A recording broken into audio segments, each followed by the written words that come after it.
DMC is back!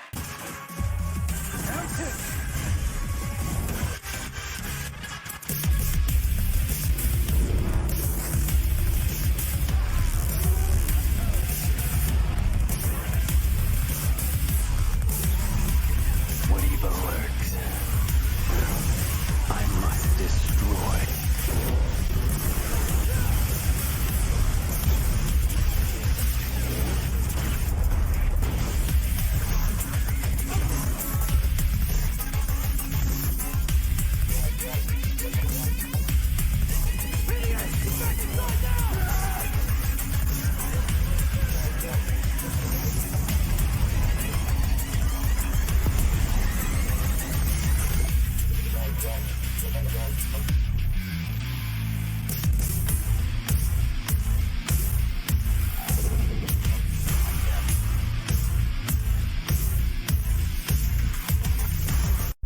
Okay. Hello. How's it going?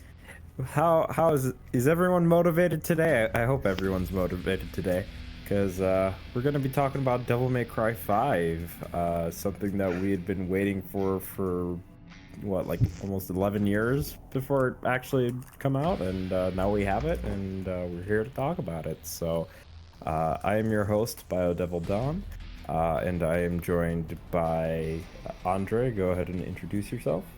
Oh, what's up, guys? It's time to talk about Wacky Wahoo Pizza Man Adventures, aka DMC5. After that, we have Devil Hunter James joining us. What was that? I was staring at Daddy Virgil's smile. Okay. After that, we have Eli, who's on mute. No, I'm here. Did you just call me dead weight? Yes, I called you dead weight. Dead weight. After that, we're joined by Harold. Royal Guard, Trickster, Swordmaster, Gunslinger. Trick sword, trick sword, trick sword. After that, we're followed by Renegade Operative, our main host. I finally got to see Lady's butt in this game. Great. It's the best thing ever. The best cutscene in the game, If it though. wasn't Brandon, it's gonna be Ren. The only cutscene you don't skip. Yes. Exactly. How's it going, And then people? last but not least, we got Mr. Brandle, Sir Brandle. Aye, Dante, get out of my tree. Damn. Get out me swamp. Get out of me today. For context, Brandon has a photoshopped picture of Virgil as Shrek, so yeah. Yep. Yeah, in case you need that mental image, there you go. One quick disclaimer before we continue on to the questions. If people are confused that we have like already a Devil May Cry episodic discussion up and we're doing this one, I think we did the last one for DMC 1 through 4 because 5 was not out yet. Now that the game is That was out, years ago. yeah, that was years ago. I believe that was like one of our first ones too, so you can The kind of first like. one we do is 2. Yeah, the first one we did was 2, then we did the whole series, then we did the reboot, which is, but you know, if you're wondering why we're doing 5 specifically, that's because it finally released, and we never got the chance to talk about it. Yeah, And so, it's the anniversary. yeah, so at least in that kind of context, and then on top of that, if you want to just see how much things have changed as far as like how we do our podcasts, then there's things to look at now. So there should be a whole like playlist for the episodic discussion linked in the description. So, Yep. but anyway, I'm gonna go ahead and read off the first question. What was your most favorite aspect of Devil May Cry 5's combat compared to previous entries in the series? Also, what was your least favorite aspect that may have been done better in the past? So honestly, I think probably my favorite aspect had to have been it would have had to have been the fact that you can equip more than like 3 devil arms for Dante at this point. And control you have. Yeah, so it was just like a ridiculous amount now. I think the only thing that it prevents you from doing is like equipping both versions of Cavalier. So No, that's not true. You can have all versions of all weapons on. oh, okay, cool. So Yeah, see, because I don't have all that yet. So, but anyway, yeah, I think it's just one of the like coolest aspects of the game is that you can basically play the game how you want. So if you want to play in a more traditional sense, i.e. Devil May Cry 3, where you only have 2 devil arms and 2 firearms, you could do that. Or you could be like me, who originally thought that was great and now kind of get used to this new system where you could just have everything. So that works great. But I think as far as like my least favorite aspect, probably would have to be V.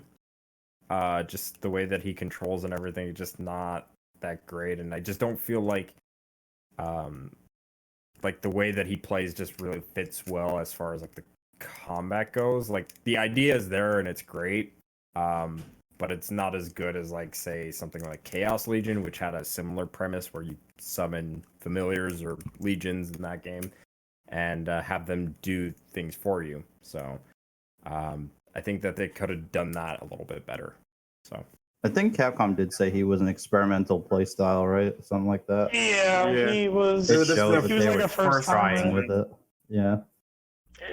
I give Actually, him like a B plus. No. Honestly, my favorite aspect is really the fact that you can have multiple weapons with Dante, but like you choose how many you have. But my favorite one is him having his new sword, Devil Sword Dante, because that by having his sword formations, it changes his play style almost completely, because it enhances, extend, or just modifies his already ridiculous moveset. So, like for example, if you try to use on Real Impact, though, it sets up Real Impact for you, and enemies will get sucked in if they're close enough, depending on the enemy, of course. But my least favorite aspect is actually having duplicate weapons, because we have 2 clean ends that function exactly the same. We have 3 swords that functionally function the same, with one exception, which is technically 2 exceptions, which is sword formations with Devil Sword Dante and damage output for Sparta. Because in case not many people know this, though, but Sparta, when it's in Scythe or the Spear mode, it actually does more damage than any other sword because it transforms, I guess. That's one thing I like, though. I wish all duplicate weapons have their own unique moveset of some kind. I guess I can go.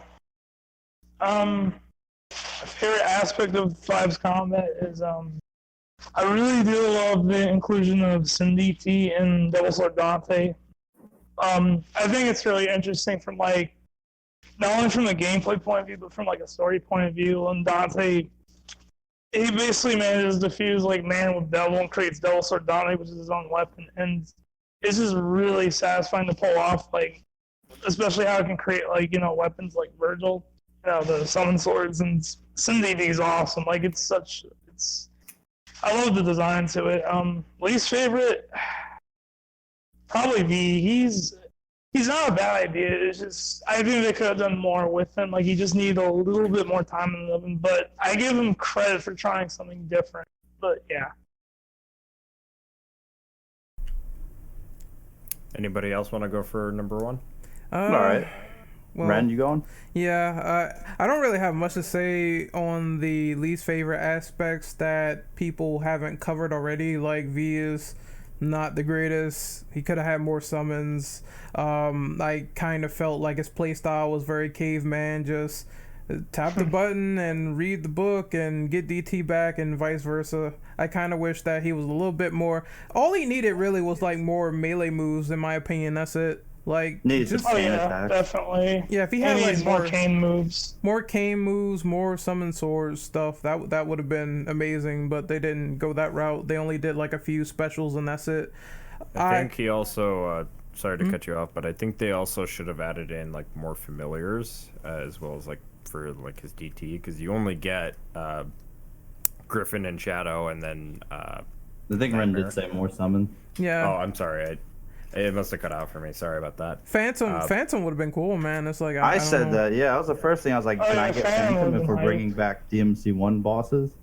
That would have been awesome, actually. It would have been neat if it was like a second double trigger for him. I just want to ride the fucking lava spider. Okay, let me do it. The scorpion. Whatever. That would have been cool. Lava The best spider, lava spider. lava spider, scorpion. Doesn't yeah. get more metal than that. And also, I think the stuff that I liked, it's a very fluid game, like all, well, I wouldn't say all DMC games, but just in general from DMC4 and DMC3, the gameplay feels very stylistic. You can do all these crazy moves and combos and these attributes and kick all these enemies' asses. So I really like how the combat is like super refined, and they still kept that from the older games, and they enhanced it here with putting in new moves. I just do wish that there was more weapons and techniques for people like Nero, because just having the Blue Rose and the Red Queen, I mean, they tried with the little robot arm that fucking was inspired by a Big Boss for some reason, but he has it in the game. Yeah, the breakers, and I mean, I liked it, it's okay, but I just wish that he had more weapons to play with. Yeah. Other than that, I think I have more positives than negatives outside of just a few lingering nitpicks. I'll go next if you guys don't mind. Go ahead. Yeah, go ahead. So honestly, my favorite aspect was, oddly enough, the breakers. I do like a lot of them. There's some that I'm a bit lukewarm on, but overall, I thought they were nice. They did add some more variety to Nero than he had in DMC4. But then my least favorite aspect of it is also the breakers. There is just a lot of them that I felt, not a lot of them, but like 2 or 3 I was lukewarm about. But I also don't like that you can't swap between them without like breaking them. Or I'm fine with if we it actually somehow implement like breaker switching. I don't mind breaking them if it comes down to it though, because there are mods out there that do it. But just the initial concept of me not able to switch between them though is kind of sucks. And I know the reason behind them not doing it though, which I still think is kind of stupid. Because at some point you gotta diversify the characters, not just purposely limiting them based on they want to be like this character. Because in actuality, though, they don't function. Not all of them function the same. So you don't worry about them feeling the same. It does feel weird that they put in so many breakers, but then you kind of just can't swap between them. So you can't really. I feel it limited experimentation with them to some extent. And most of them are not great, or they're too. They're not practical for all situations. Yeah. Example, you have Overture. That's perfect for pretty much any situation, though. And then you have arms like, let's say, either Gerber or Tomboy. Those aren't good for all situations. Oh yeah, I agree. Then you got Helter Skelter. You have the Skelter that's better for shield enemies, and that's not often. Like those scissor enemies. Tomboy is some wild go nuts. Tomboy You can't even lock is- on. Which that was one thing that's the only reason I don't use Tomboy is I can't lock on. It's really risky. I just want to bring up one thing about the Devil Breakers. In concept art for DMC5, Nero wasn't actually going to get those originally. He's still gonna have his regular Buster arm, and that was gonna get these special demon eyes, almost like it was Onimusha, and he was gonna get new abilities by inserting the eyes into his arm, and his arm would basically change colors based on whatever ability he was on.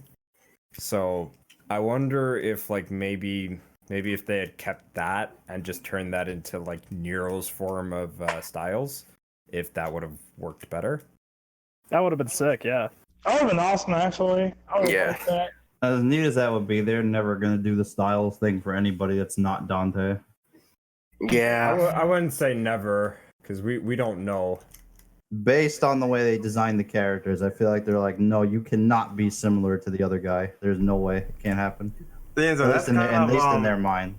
That's kind of that's kind of asinine considering there's 2 characters that are similar to Dante, and that's Virgil himself and Trish. The only main difference between them is that they don't have style switching. Move-wise, moveset-wise, functionality, they function very identical. Yeah, that's why I'm in agreement with you guys on that. Developers' mindset on that is kind of they holding back these characters from their real potential, if you ask me. Yeah. Yeah, it always seems agree. like Dante is the deepest one, and everyone else is like they try to give them something, but it's not as in depth as Styles on the Fly. And it kind of seems like some stuff they add and remove from time to time to keep things, I guess, varied on their behalf. Like they did take out Darkslayer for Dante, but they added in Sin DT, which is, I mean, it's a cool upgrade, but it is something they changed.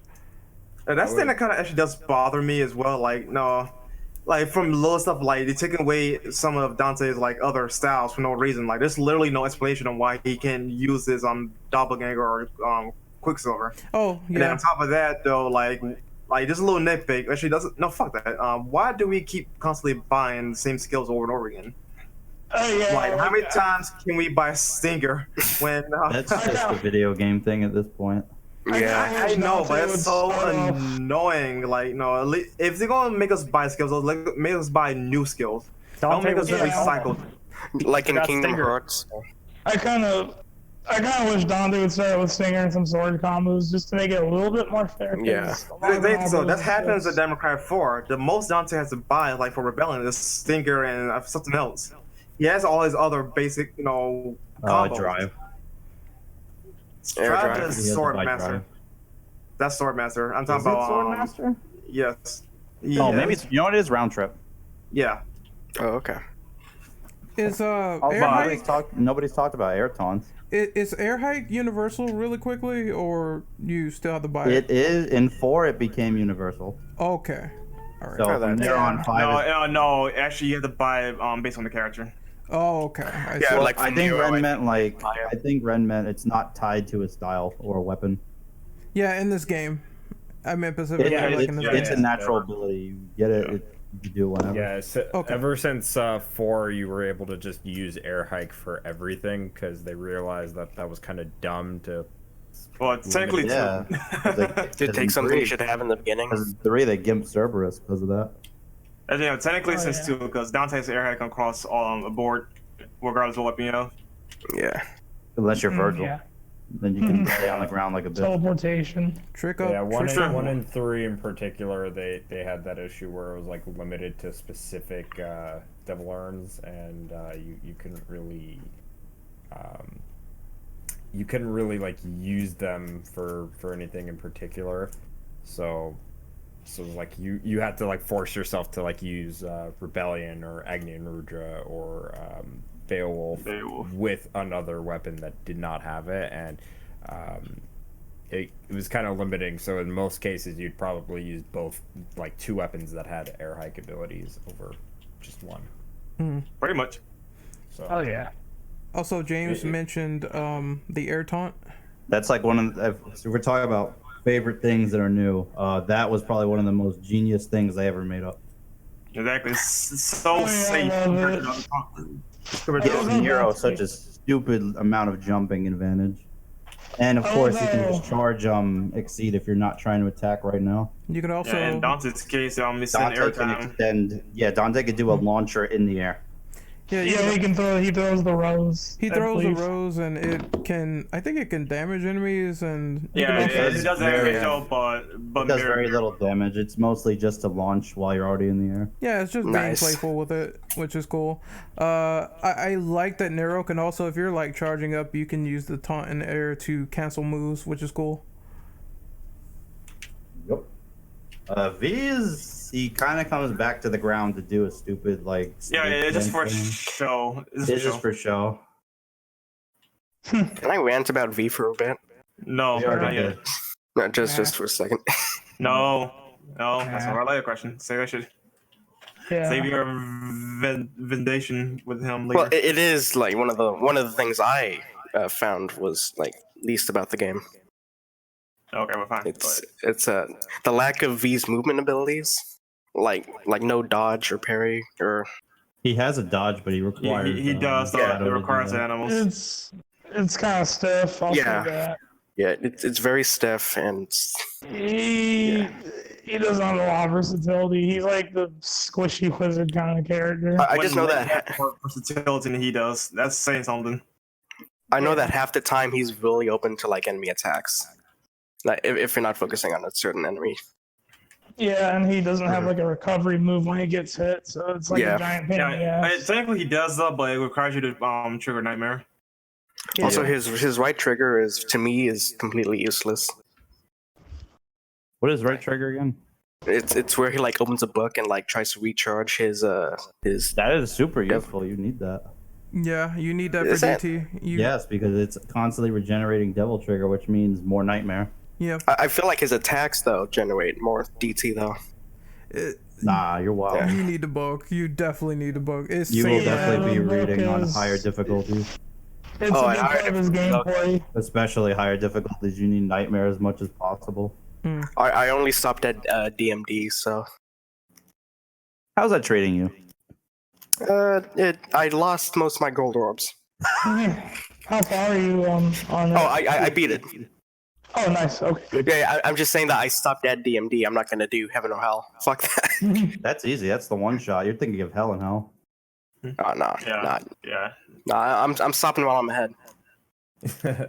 Good move. So before we move on, I do just want to point out that that concept art that I was talking about earlier, like as you can see, he's literally gonna just have eyes to throw into his arm, and that was gonna like basically change the color of his arm and the ability that it was gonna have. So that's cool. Which I know Ren will probably edit in later, but you know, that being all said. I'm gonna have Brandel read off number 2. Hang on, I thought of. Oops, I closed it up a bit. I was like, okay, question number 2. Devil May Cry seemed to take inspiration from DMC Devil May Cry. Do you think do you think this had any sort of negative impact on the game? Personally, no, because it technically took the good from DLC and just made it better. But I do have one gripe, I guess, is that like with the Virgil boss fight, because I recently again went back to DMC for Laws, and I fought Virgil. It's outstanding how 1-for-1 identical DMC boss fight is and 5 Virgil boss fight is. Now I'm saying straight up though, 5 boss fight is much better. But I wish that she, instead of just taking cues from DMC, though, they just, make things more different. Because he's super passive. He doesn't attack you unless you get close to him. But that's not true. He doesn't attack you if you get close to him. And whatnot, I wish they had done some things a little different, though. But overall, though, it's still a good boss fight. But that's my only negative, which is not much of one. Would you say you want it to be more like 3 where he's aggressive? Yeah, pretty much, or like 4 with Dante. He's in your business 24/7. Yeah, something along those lines. This one, he's way too passive. Like he looks at you, shoots swords, judgment cut or whatever. Now, thankfully, in the second half of the fight, though, he does get a bit more aggressive, though, but not by a huge margin unless he's in Devil Trigger. When he's in DT, then he's all over you. I like personally like. Kind of like what Brandon said, like my biggest gripe really, if anything, is just that final boss was very much like the reboot. I don't necessarily mind that they took aspects from the reboot as far as like gameplay mechanics go, because they kind of did this with 4SE as well with Virgil, Lady, and Trish, so it isn't necessarily a negative per se. It's just a matter of like how much they're taking and if it's specifically stuff that could be considered good or just stuff that might have been considered bad in that game but redone in a way where it could be viewed as very well done in a official Devil May Cry title. So yeah, like Virgil was a pretty big W in 4SC. I think it was an interesting way to show who like what dev team is actually professional and what are amateurs, in my opinion. They took all the stuff from the reboot and say, you know what, let us show you how it's done, basically. Yeah. Plus, they got one of the actual creators behind it for DMC5. There's they had to remind them. There's kill cams now, just like the reboot. There's also the Virgil boss fight. There's also the idea that the platforming is a bit more streamlined compared to older DMC games like the reboot. People like to say that the platforming was streamlined in that game. So, I mean, they took all those aspects and just made this game even better, which I appreciate. Yeah, because I know it's a bit more linear compared to past entries. Like, you really don't do a lot of puzzles. Now that I think about it, I think you only do it like one mission, and that's about it. Yeah. There was also one other thing too, because I'm glad you kind of brought this up, Ren, with the platforming and whatnot. DMC did the whole like red orb sacks that were just kind of like hanging around everywhere. So 5 implemented that, and I know, believe it was mission 13 where you fight Cavalier. Dante makes like a mission like, 11. No. Is it mission 11? Yeah. I 3-player co-op mission. Oh, okay, yeah. Mission 11, when you're about to go fight Cavalier, Dante makes like a kind of like a joke about that, where he's like, "Oh, I hate when everything is like moving. It makes it feel like my city's alive or something." Kind of like a more or less like throwing DMC under the rug in that regard. It's a bit of subtle jabbery in that game in terms of like how they take pot shots at the reboot. I think there's one line Dante says as well where it's like, "Oh, not in a million years" at the end of the Virgil fight or something. Yeah, when he's fighting Virgil, yeah. It's like the infamous line from the reboot when he got the white wig on his head and he's like, "Not in a million years." Yeah, when you're fighting Virgil, he'll say, "Well, you think you could beat me? No, not in a million years." I think low key they were like, Insuno was like, I can't fucking believe that I had to like come in there and save Ninja Theory's ass from being put on the chopping block, and I have to be producer of this game. Fuck this. So he made he babied half the development of that game. I'm like, I would be bad too. You guys are supposed to do it, not me. Yeah. Well, that's what happens when you have Ninja Theory making a game. He had to show them how to make a punching animation. I like the conversation where he's like, "All right, cool." I like when he said, "This demon has elbow blades." He's like, "What do they do?" He's like, "Oh, nothing. They're just there for show." He's like, "Well, then get rid of them." That's dumb. Holy shit. They do not know how to make an enemy. Or a boss. For that matter.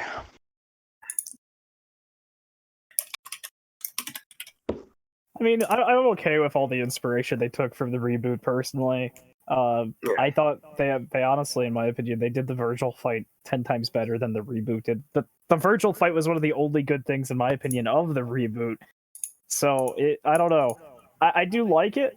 I do like how they improved upon everything that the reboot did. It did feel both as an evolution of DMC, like itself, but also an evolution of what the reboot introduced overall. And I like that. I thought it was good. Yeah, the art direction takes time getting used to, but after a while, it's not too bad. I really do like the art style for 5. Did anybody else want to go, or?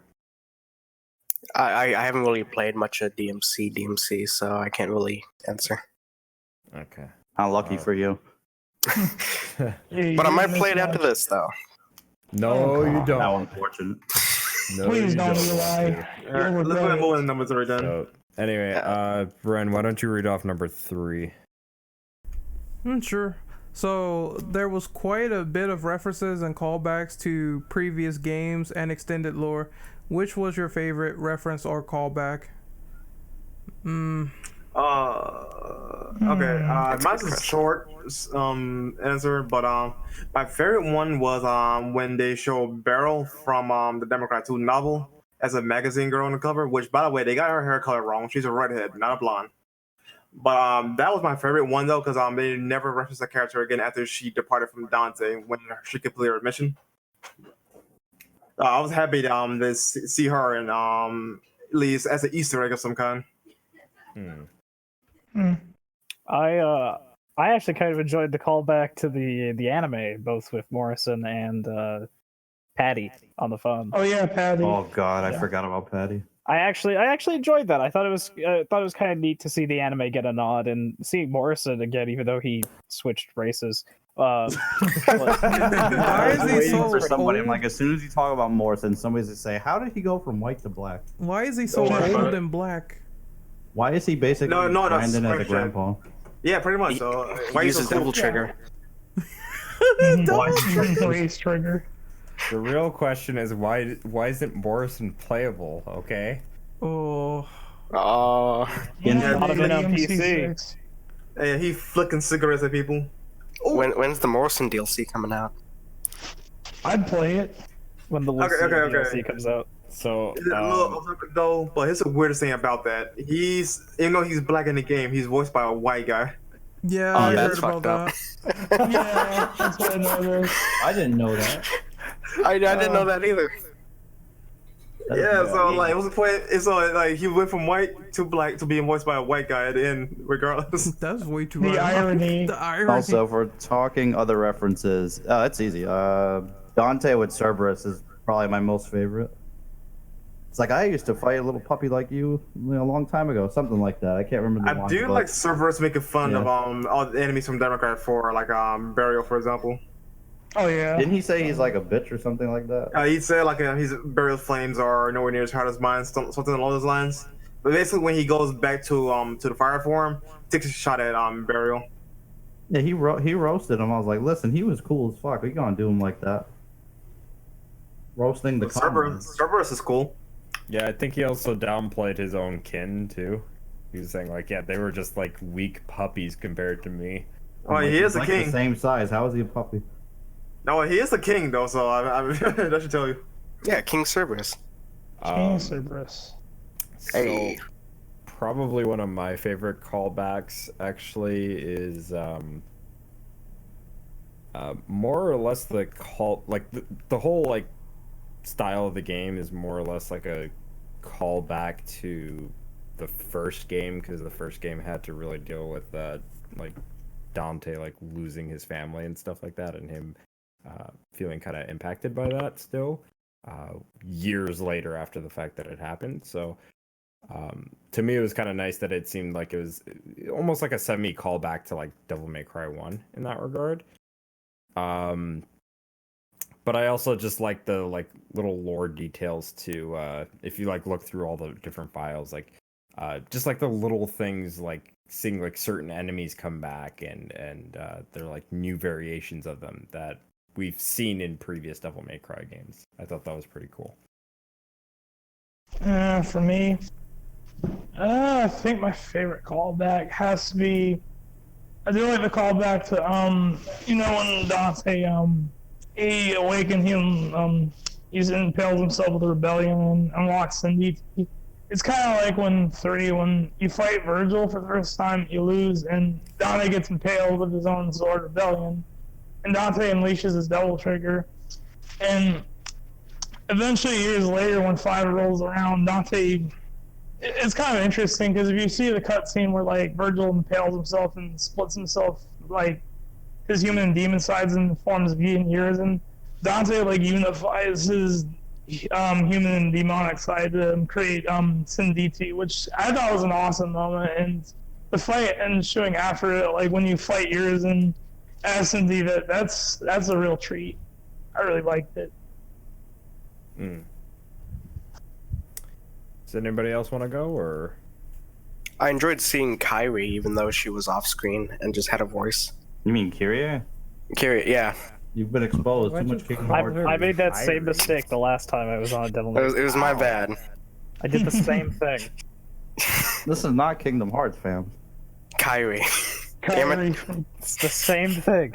Yeah, right? It's exactly how you would say it. Yeah. Kyrie. That's a canon. Kyrie. Look, all we need to know I'm is sorry, that all I she. hear is Kyrie. All we need to know is that she is fucking dummy thick. Holy hell, man. I was gonna say I was kind of disappointed I didn't get to see her physically in the game, so I couldn't do my Yeah. inspections. Look, man, if Trish and Lady got nerfed though, don't get your high expectations up, okay? Look, Like, no. there's always DMC4. You know what? Before we move on, actually, Nico is somewhat of a callback to like Devil May Cry 4's concept art, because originally Kyrie was supposed to be the one going around and like giving Nero like upgrades in 4, and stuff like that. She was going to be like his replacement to the divinity statues. So I guess you could say in a way like Nico is that sort of callback in that regard. I swear to God, I thought you were gonna say that Kyrie was supposed to be black. No, no. Why would you? Why? I don't know. I heard that laugh right there, man. That was funny. So, you know what? Since you think that, why don't you go ahead and read off number 4? Okay. All right.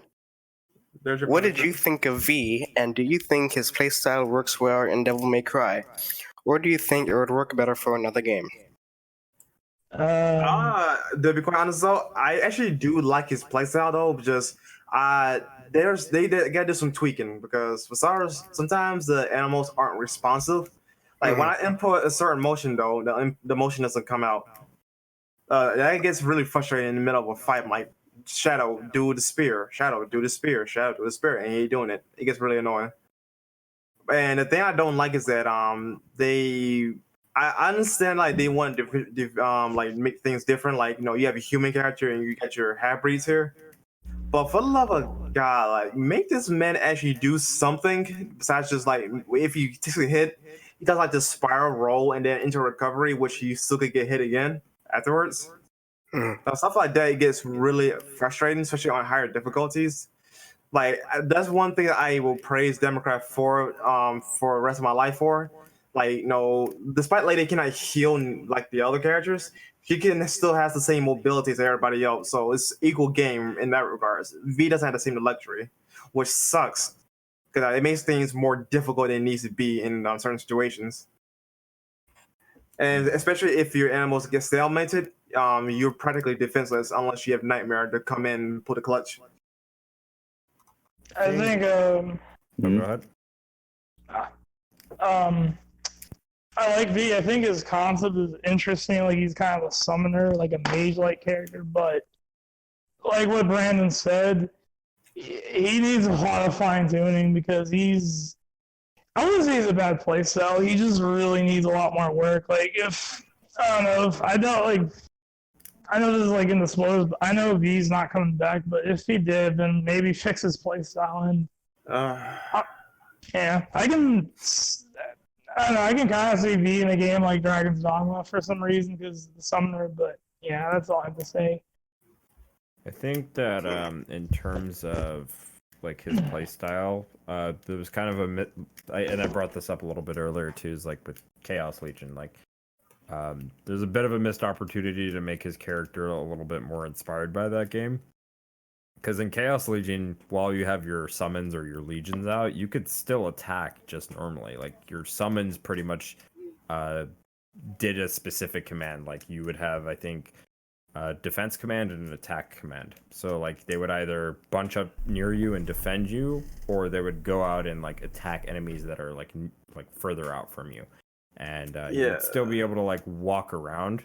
You wouldn't run in this mode because you had all your legions out. But you'd be able to walk around and still be able to attack enemies just normally. So I think there's just kind of a missed opportunity to give V like opportunities to attack with just his cane. To add on to that though, judging from the press footage release, like from statements, that's the impression I thought I was getting. Like, you know, that it's going to be more like Chaos Legion in a way where you also get more summons at the end. Obviously, now know what we know now. That ain't the case though.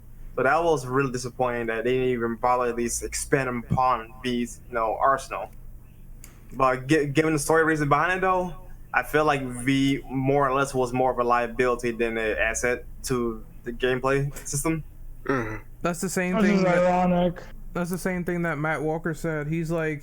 He said at one point that he felt like V was useless. How are we going to put him in the story if he was useless initially, and after you find out what he transforms into, which is Virgil, then he turned into the better character, so that character's still kind of useless. He served this purpose. I just think that maybe there could have been a better way to do this.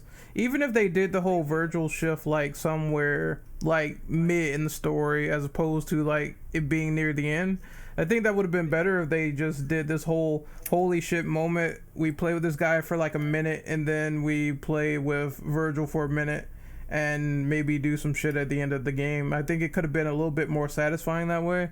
There's also the problem of him just, like Brandon said, the summons not coming back to you when you really need them, because more often than not I see Shadow and Griffin fighting something where I want them to pull back and they don't, so they immediately get stalemated. And I hate it. There's like no quick return option. I hate it that so should be a much. button.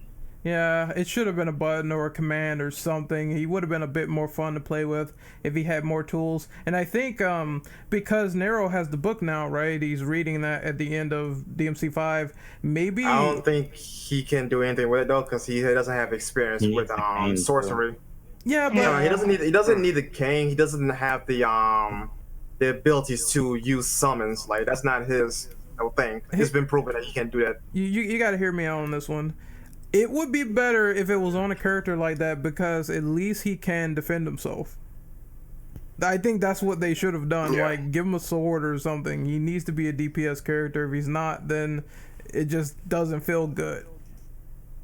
Actually, you know what? The best way I could like just basically say with V is given his role in the story, if you replace him via gameplay with any other character that's present, like Lady or Trish, It would be the best or thing anybody ever. else. No, not that. It's because literally his role in the story would not change. His role in the story would not change. You literally didn't need him to be a playable character, given the context of the story. You could just had it with Dante and Nero, and that's it. Yeah. Or make one of the humans actually useful, because that's another problem I had. The humans they suck. I always make this not reference. lately. I have to always make this reference though. It feels like Dragon Ball at this rate. Like, if you're not a Sparta, you're starting to become irrelevant, in my opinion. That's more accurate than say like humans suck though, because if you're demons clearly can get the work done. Like look at Lucia and Trish. Just it's pretty much become Dragon Ball, like you mentioned. Like if you're not Sparta, for whatever reason, it takes a Sparta to beat a Sparta. Yeah, it's like if you're a Saiyan in Dragon Ball, you're more important. If you're human, even in this game, it's like I really found all the damsels to be just characters that got kidnapped, and that was it. Oh, that's something we would definitely discuss, which is question 11, because that's another ball game right there, I guess. Yeah, you can save it for there.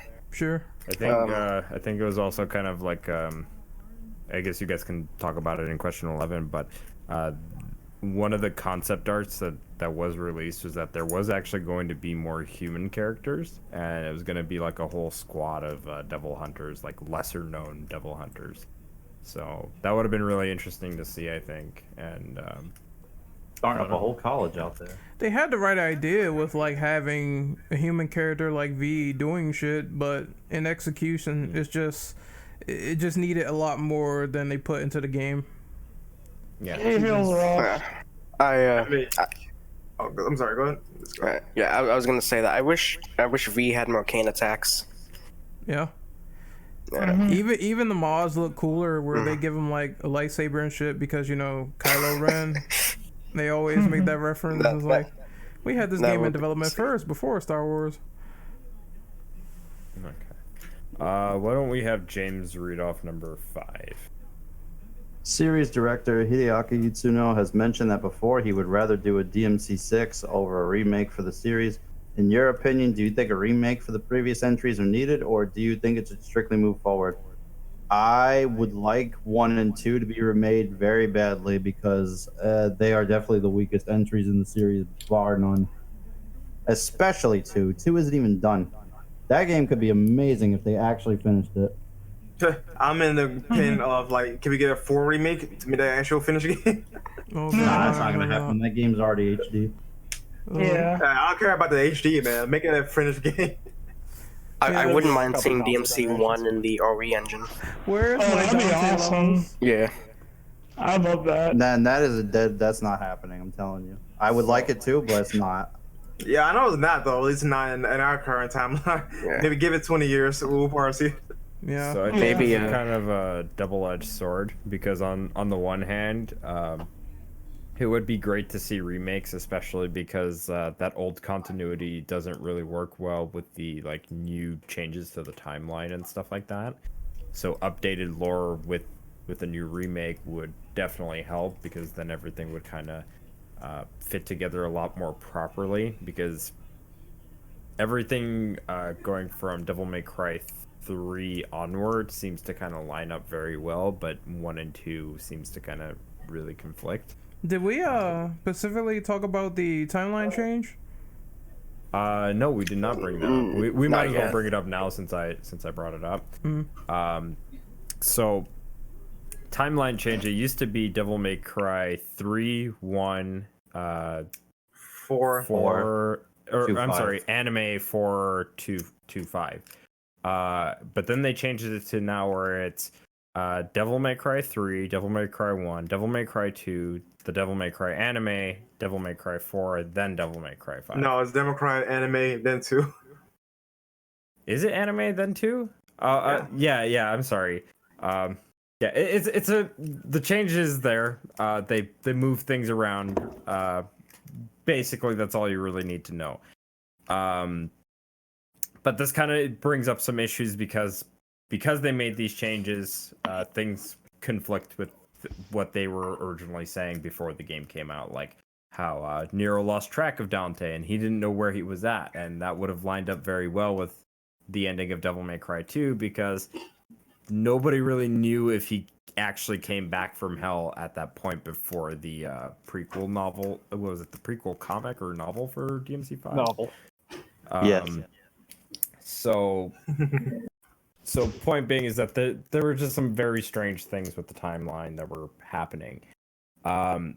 So, as I was saying before, with when it came to Devil May Cry remakes, it's kind of double-edged swords, because on the one hand, they could fix that lore and make everything fit very well.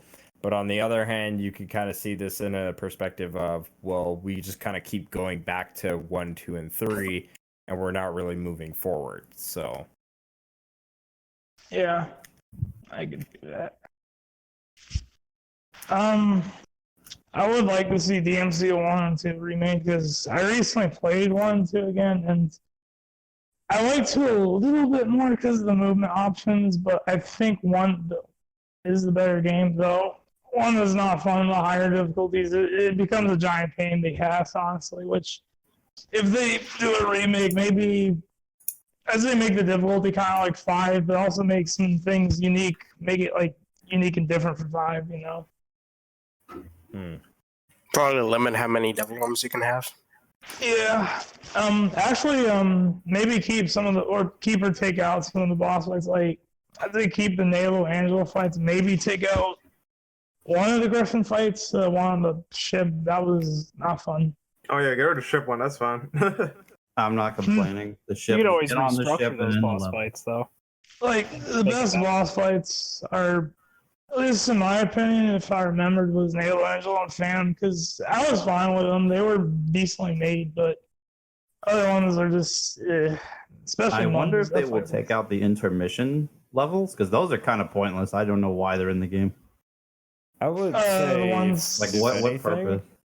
If anything, they should probably blend those in with the actual like missions that you have to do. So it's not even like its own mission; it's just a side objective that you would have to do, if anything. If not entirely remove those. Yeah. Mm.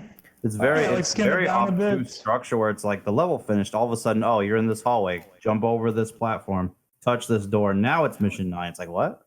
Why even have me do that? I think like also too with like Devil Arms, because that game only had like swords for the most part. They could probably implement some of the things that we saw in like Devil May Cry 3 as like special unlocks or something like that. Yeah. Which, quick question, but you saw the concepts for Devil May Cry 1, like the rejected enemy ones, like the snake, for instance, or like the chameleon on the walls? Yeah. Yeah, I would. That like was when them it to was do- still in its Resident Evil 4 phase. So. Yeah. Yeah, I would like them to do something like that. Like maybe introduce an enemy that's like, I don't know, like an invisible chameleon or something like that, and you see the outline so you can kind of see the enemy where it is, or maybe a snake enemy that drains like DT. That'd be kind of cool. But yeah. Just shoot that shit to hell. I just want to ask. Mm. I just want to ask a quick follow-up question too, because I know like I asked, like, or the question asked, like, Devil May Cry 6 over like remakes for the series. Would you guys also be okay with like a potential like spin-off, like say, I don't know, like Devil May Cry Online, where you could play like co-op missions with your friends and stuff like that? So DMC Revelations. Yeah, I am more in favor of. That's basically what it is. I am more in favor of spin-offs rather than mainline, because now Democrat right now has a conundrum right now where, you know, the new characters are outshadowed by the old ones, and by the old ones I mean characters from Democrat 3 and prior. Yeah. Nero has love and all, but let's be real here though. People still want Dante and Virgil right now. So I think spin-offs would benefit everybody, because everybody will win at the end of the day, because you don't need to have those old characters in a spin-off. You could do whatever you want with the spin-off game. Well, it will be still canon, that's gonna be a given, but mix things up, flesh it out, do something different. You know what you could do? You could take those human concepts from Devil May Cry 5 and apply them to potentially a spin-off game, whether it be co-op or not. To DMC Revelations. Yeah. Yeah. There was actually going to be a lady game at one point, but it got canned. That would have been super good. In regards to a spin-off, I wouldn't mind seeing a prequel game where you play a spotter. Everybody been saying that. Like, how this man became just thought it needs to be said. How did he become the badass that we knew? Like, let's see this, man. The Democratic Chronicles. Let's go. Come on, Capcom, do it. I want to watch it. DMC Chronicles. I already said that. I said that for DMC 0. Didn't like Kamiya talk about that recently, where he wanted to do it with Capcom? Yeah, he said he would do that. Okami 2. He would even do like a spin-off series where it's a crossover between Devil May Cry and Bayonetta. He basically said, just if you really want it, just spam the hell out of Capcom's email. I think people have been doing this for years already, though. I don't see what's going to be different now, because Kamiya's basically signaling. Kamiya's not reaching out for it, though, so the possibilities are more there now than ever. Yeah. He was on their what was it, their roundtable for Resident Evil 2, and he was talking to them like normal about the remake, and he was also I think Akumi wants them to work on Okami 2, but it's really up to Capcom at this point. I think they should do it because it means that they will have that collab with Platinum, and I think what Capcom needs now is the new IPs that Platinum had, just working on innovative stuff, and they will have the backing for it as well. God Hand 2. Yeah, I was gonna say make God Hand already. God Hand 2, DMC 5 camera, let's go. I still need to play God Hand. It's awesome. It's really good. So I'll read off number 6. This will be the last question that I answer for tonight, because I do have to get ready for work, unfortunately. I wish I could stay for the whole thing, but here it is. Matt Walker mentioned that there were no plans for DLC outside of the free Bloody Palace update, but if fans wanted more characters, that they should make their voices heard. Obviously, none of that actually came into fruition, even though people have said since before the game came out that they should add in characters like Virgil and Lucia, but I digress. Which characters would you have liked to have seen become playable? Also, if there was other DLC, what would you like to see? It should be noted that at the time of me actually writing this document, that the 2 most requested characters were actually Virgil and Lucia. So yep, that's pretty much the only 2 characters I give a crap about playing as, to be honest. Yeah, honestly though, this question really gets on my nerves. Like, these dudes, like Matt and everybody else saying, like, if you want this, support it. If fans supported it, they did. Where's that content?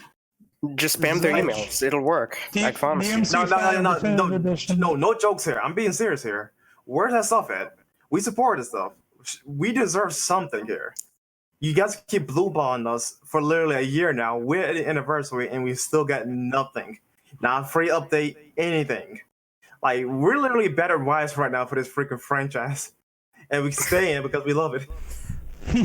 Yep. So seriously. Oh, go ahead, Ren. I was gonna simply deduce it to I don't think that DMC is gonna be a part of the Golden Trio, which is Monster Hunter, RE, and all the other shit. What was the other one? Street Fighter. I think they do. It's in their top 5s right now. It's in the top 5s, but it's not the top 3s. It's weird how the lack of support is there. But they did say though, Devil May Cry always been top 10, top 5 bare minimum. Like it just is not getting support that it should though. It took us this long to get a new game, and including the BS that we had with Ninja Theory. No, it's just we had a mess with this franchise. My theory is that they want to really do something about it, and hopefully, because they did say in their tweets, "Oh, the future of DMC." That means that it's not completely useless. Hopefully, we won't be waiting another 11 years. Otherwise, I'm gonna freak the fuck out. But the problem here is that I think they want DMC to sell way more than expected, because Capcom has this weird tendency to like inflate, sales expectations. So they will say something else does really well to warrant like a quick sequel, but they won't do it for other things as well, because they did this before with like games in the past where they consider, oh well, RE fucking 6 sold like hotcakes, but they said it was a failure. And then for games that did extremely well, they don't do more support for it. So I just hope that they realize that yes, there is a big audience for this, and you can't really shun away what people want. One thing has me more cracked up too is that Dead Rising, the younger series between the two, can get more support with each game.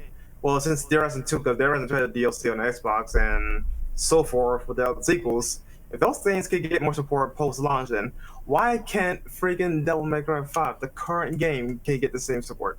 Like, seriously. Yeah, that is a good question. That is weird. What also kind of fucks me up is because like Capcom has been doing this thing for probably at least for a decade, if not more, at this point, where they'll like project some sales numbers, and then they'll project it like really high. And then the game either doesn't meet those sales expectations, or they knock it down so that way it's closer to like a more realistic standard. But then it ends up not reaching that until like a year or two after the fact. So by their own like standards, it doesn't like reach those sales numbers. Which is a shame, because like at least in the case of Devil May Cry 5, like Devil May Cry 5, I think like pretty much everyone unanimously agreed that yeah, it was more or less like a financial success. Everybody was hoping to see some kind of DLC. Like the way that they set up the ending to the game makes it feel like they were gonna do some like post-game DLC for like chapters potentially, and maybe Devil Arms, which is something that I really wanted to see alongside like costumes, because there's not a lot of costumes in that game. Well, that's a whole nother rant for another day. Yeah, that's. I mean, Super V. Super as far as like That's not like, a costume. as far as like in relation to the question, kind of is in that vein. So, like for me, I would say like I personally was just very disappointed at the fact that we did not get our Virgil / Dante DLC for, because they could have easily had the whole like character trend, like what is it, what's the name of the system that they call it, where This character switch. not character switch, but is it character switch, but where they cross the path? You select your character basically, yeah. Oh, where they cross paths. Yeah, like the path cross Cameo system. Yeah, Oh cameo yeah, system. diverging paths. Yeah, that. So they could have easily had a cameo system where it was just Virgil and Dante for that story, and then I know that at the time there was a rumor that we were gonna see Lady, Trish, and Lucia be playable in their own like post game story, and that would have been really interesting to have them have their own like cameo system going as well. So I just think that there was a really missed opportunity to not only have more playable characters and more story for that game, but also, again, like I said, more Devil Arms, whether they be classic and classic Devil Arms from previous games or just brand new ones, on top of just costumes. So I put it to you like this, Dom. They need to put up or shut up with saying, "Oh, we support the hell out of the series." We're they said all this positive shit. I'm like, how about you show it? Stop giving us all this fluffy talk because it doesn't work and people are still mad a year later. Show it. Stop. Give Resident Evil and shit a break after this. Like, work on something else. Give DMC some content. They're never Do gonna something give Ari a else. break. Is my main complaint. It's not gonna happen. I think they probably will give Ari a break next year because if they're releasing one game, it's probably gonna be a side game.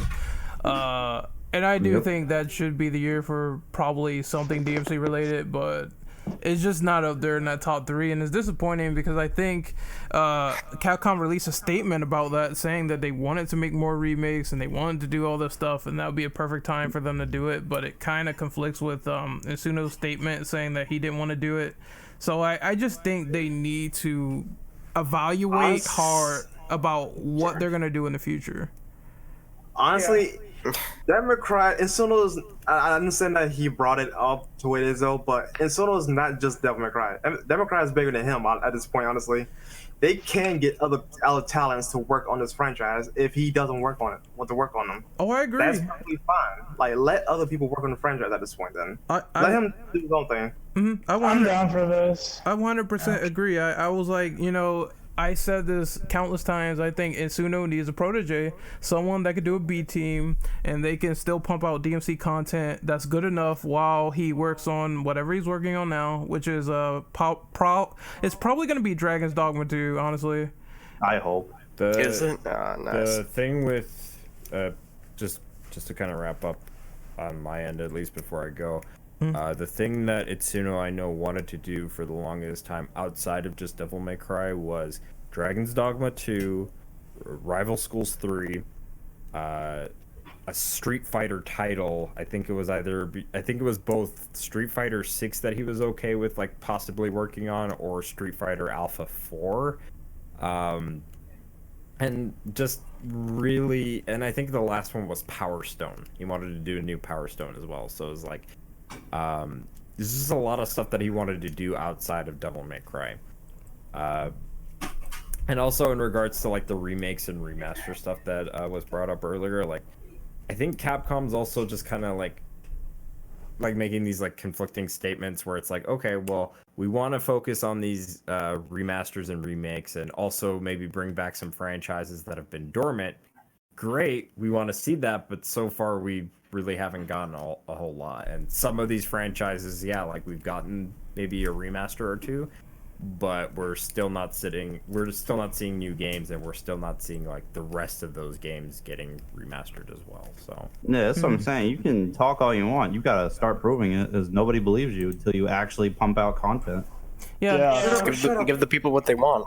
I will say, because we've been loyal to the series for a long, long time. We should get something in return, Well, I will say, in regards to this question, that I do feel like Capcom did at least hear what people wanted. I do think they heard. And I will say that from the community side of things, outside the DLC side of things, I do think Capcom has done a lot more for the community since the release of DMC5 than they had been for, like, years.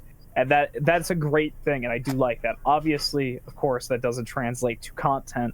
I do think they heard us when it comes to, like, Virgil DLC, more costumes, etc., etc. I do think they heard us, but I always get the impression like something's holding them back. Just from, I mean, look at it from like a community standpoint. They obviously have had to have heard us by now.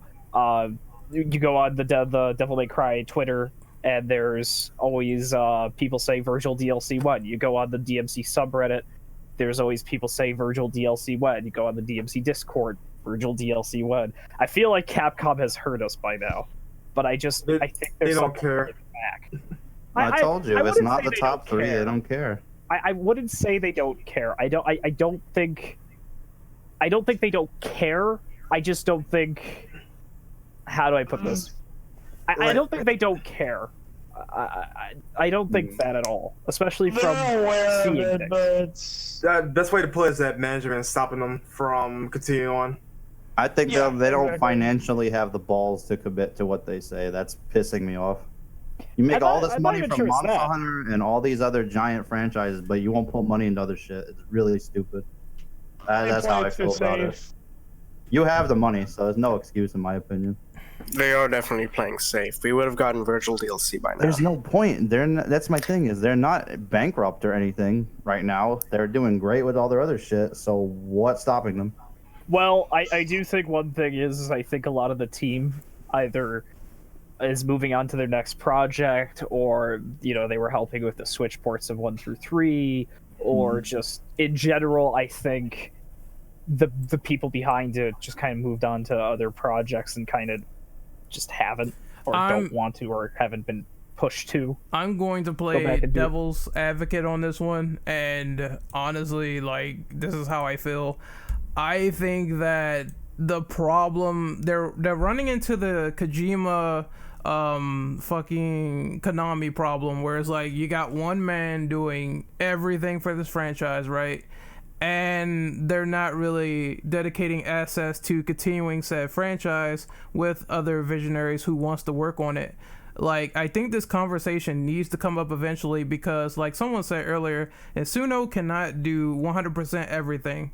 The man needs a protege. He needs another team. Something's got to give. And if he doesn't get it, or if they don't have this conversation, then it's not going to be a meta series for DMC. I think that's the problem, because Insuno is the type of person that's like, okay, I want to move on to something else. That's why he probably has a new team that's not DMC related. He said he's not done with DMC per se, but he said after working on it for 5 years, he wants to do another game for the time being. Yeah, and it's like, okay, so in order to fill the void, if he's not working on it 100%, then you need to get someone else. And that's the only way they can alleviate that problem, is by trying to do this B team thing. Because if you put it all on one man's shoulders, what's going to happen is the next game or project they work on is probably not going to be as favorable. And we've seen this before with DMC4, where they rushed the game and we got incomplete levels because of it. And that needs to not happen again, in my opinion. I don't remember how much involvement Insuno had in SE. Oh. I actually can't remember. Well, I'm just speaking in context of the original game. I think he had a lot, but the problem there was that they wanted to get the game out very fast that year in 2008 and not have it be cannibalized by RE5, so they rushed them, and this is what we got. They needed to rush it out for the new console at the time. Yeah, putting it on the 360 also. Yeah. Inadvertently fucked DMC4 over a little bit. Yeah, it's a variety of factors that did not help that game when it came to being incomplete. At least they took their time this generation. Yeah. They had 10 years. They had better. Well, technically 11, but yeah. Well, no, not even that. Though it's actually less than that. Probably 5-6 years, because DMC Devil May Cry was a thing. Oh yeah, that is true. Yeah. They said DMC5 it took them 4 years to make 5. So I'll see you guys in 4 years whenever DMC6 comes out. Because was it I think when the game was revealed, it was 75% complete. At least around that estimate. It was mostly done when they were teasing 5. 5 was a few months off. Yeah, I think if it's not fun is saying in chat, maybe they don't have the money to throw around. And I do agree that while Capcom probably isn't broke right now, they are very frugal with money. I mean, when they are broke, you can definitely tell, and maybe they're trying not to take many risks involved, but it's like, come on, dude, you need this. I gotta B-team. call bullshit on that. Yeah, I got because here's the thing though, if Capcom can go around making pizza parties, can make these jackets that cost up the wazoo to get, because you gotta be in Japan. If they could do all these photo scans to make costumes from the ground up, if they can do all this other stuff involved with promotional material, though, they have the money to give us freaking DLC. There is a return. There is a return for that stuff, but I'm gonna say what I've always been saying about the RE engine. It is not cheap. It is not something that is you can do overnight. This scanning stuff is causing them a lot of money, and they went on record and said that before. So it's I do not believe without a shadow of a doubt that this stuff is not bleeding them dry to some extent. It has to be. I would agree if Monster Hunter World wasn't making 15 million sales. Oh, okay. In Monster Hunter's case, though, it wasn't photo scan. yeah. I think if Ren talking about I'm specifically saying photo scan, Yeah, I'm saying they can't be that hurting for cash, and they just put it. Iceborne made like 4 million. I'm like, yeah, they ain't hurting for money right now. For Iceborne's case, it is, yeah, they are making a lot of money from that. But in terms of the RE just engine, a giant DLC expansion to boot. yeah, the game itself made like over 15 million in sales that I'm aware of right now on record. In my opinion, I would drop the clothing scanning. You could do the face scanning stuff. You gotta fix it though, because them jaws need work. Dumb jaws. But like the face scanning, I don't think would cost them nearly as much. I think they can drop the clothes scanning. It was really cool to see it in the game, but if it means no costumes and shit, it's not worth it. You can go back to hand animation, which is a lot cheaper. It's a bit costly, I'll say that. I don't like the fact face that scanning. Yeah, I don't like the fact that there's just EX costumes and all this stuff, and fans made mods, and now they have like OG DMC3 Dante and all that stuff. So I just think that needs to go.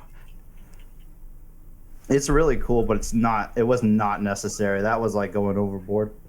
Yeah, because everything in the other games looks great. And they're not. It is. Yeah, I think it was Islam's idea too, though. So get that, man. Yeah, so as I was saying, I do think their RE engine stuff is putting them at a bit of a loss with all the stuff they're doing for like next generation and the graphics and all the stuff considering. So I just hope that they find a way to do a hand drawn so they don't have to keep doing this bullshit and worrying about we're gonna take a loss here, all that stuff. Make it cheaper. Are they scanning for Resident Evil with the clothes as well? Yes. No. Well, yeah, for see, okay, RE3? look, you can't No, that's killing not clothing scanning, just on facial actors. Okay, yeah, that's what I was saying. Just if it's not clothes, see, they should just do it like if Resident Evil's doing it, it's fine. Just stick to face scanning for DMC. Save your budget for other shit. I mean, RE Engine's a gorgeous looking engine. Or just like, cost less in general. They don't have to use the whole budget. They could still reserve the rest of it. Or maybe they just want this weird alternative where it's like, well, we gotta have these jackets out there, the sale fam. We're gonna put them at like $1,000 for Nero's coat and all this other shit. I do applaud Capcom. I feel like this may only happen for 5 because it's been 10 years. I feel like they were trying to really make the best impression of a comeback. Mm-hmm. I feel like if they do 6, whenever that happens, I think they will drop the clothing scanning. Harold, I have a question for you. Sure, what's up? Didn't they say that they were unsure about using the RE engine for DMC5 because it was realistic? And DMC is more like, stylistic, anime looking, not like 100% realistic. That was something, yes, that I do seem to recall them talking about after it got revealed at E3, and I think around the time we got the playable demo, the Xbox exclusive playable demo, I seem to recall an interview where they were talking about how at first they weren't quite sure how to go about it because RE Engine's all about realism and making the flashy animations and everything that DMC is known for was a bit difficult because it just kind of... They had to strike a balance between realism and cartoony-esque animations, and it was a bit hard for them. I seem to recall that, yes. Because, if I remember, I think they had to downgrade it a little bit just so it can, run well. Something about the textures on that one. Yes, if that's there their was... idea of a downgrade, goddamn. DMC5 is an absolutely beautiful game with a lot of effects, and when it came out... There's a lot of performance issues on the base consoles of PS4 and Xbox One more than PS4. But I don't know what's on PS4. PS4 seems to run fine for me. It does run fine. It's a lot more stable on PS4. Trust me. At least when it first came out, and I don't think it got worse with patches, as far as I'm aware. Xbox, I think, got better with patches. I seem to recall Xbox at least. I think it was mission 17 dropped down to something like 38 frames. Oh. On the Xbox One? I think on PC there are like a few issues with that as well. Actually, now I think about it, no, that's a common thing I've been noticing with slightly off topic here, but noticing with the Xbox, the base one, it causes a lot of development problems. So it does a lot of trash performances and whatnot. But that's off topic. But anyway, continue. Yeah, there was some performance issues. I know of at least the base consoles. PS4 had the better end of the stick. I didn't notice it on the base PS4. I didn't notice it when I played it again on the Pro, obviously. But base Xbox One, I do know. At least when the game first came out, there was a lot of serious performance issues. Well, it is the Xbox. Yeah, So- that's true. The green lunchbox. But It's sitting on my desk right now. It's a paperweight. I think we have to move on You to. should use that shit as a fucking coaster. Mm. I'm using it as a controller holder, like it holds my controllers. Oh, that's handy. I think we have to move on to number 7 since we're. Yeah, we diverging. spend a lot of time on this. I'll go ahead and read number There's 7 a if lot you to want. say. Yeah. Go ahead. Go on. All right. So, who do you think has the best battle team between V, Nero, and Dante? Now, I got a bit of opinion about that. Not a long one, but honestly, I liked Subhuman. I liked it from the original. I do think Devil Trigger is great. Do not get me wrong. All the battle themes I think are amazing, but I actually really like Subhuman. Out of all of them, it feels the most. I don't know. It feels much raw. I feel yeah. I understand you. Yeah. Yeah, and Yeah, like when you hit he the hears S me. rank, or like the double S or the triple Cannot S. kill. Yeah. Yeah, I don't mind the you get screamo hyped. lyrics at all. You get so I actually hyped. think it fits Dante. Man, I tell you, Dante is like, I played Doom 2016. Mick Gordon's pretty lit. Mick my thing. Basically, yeah. Yeah, I mean, you just get hyped. Subhuman just gets me excited, and I love it so much. I mean, obviously the other two get me excited. I thought Crimson Cloud was pretty cool at times, but Devil Trigger obviously was amazing. Casey and Ali Edwards are That amazing. song made 20 million views, by the way, at one point. Yes, they did yeah. such an awesome job with It that song. outdid Devils Never Cry. Right It now. outdid the national anthem. I like to It's our point new out national that anthem, obviously. Yeah, but they did an awesome job with that song. Casey and Ali are wonderful people and wonderful musicians, and they're awesome. But yeah, Subhuman is my favorite. Yeah, I gotta agree with you though. Like at first, I would have say Devil Trigger because when the original Subhuman came out, like the singer, like the mixing and the singer, oh wow, that was bad. Like it was bad mixing. Wait, hold on, Eli. my bad. But after they got the new one with Michael Barr, yeah, like Subhuman takes it by a mile. Now the thing that holds Devil Trigger back for me is like, no, it's so many remixes. Like in one game, it has more remixes than Devils Never Cry did in its entire lifespan from then to now.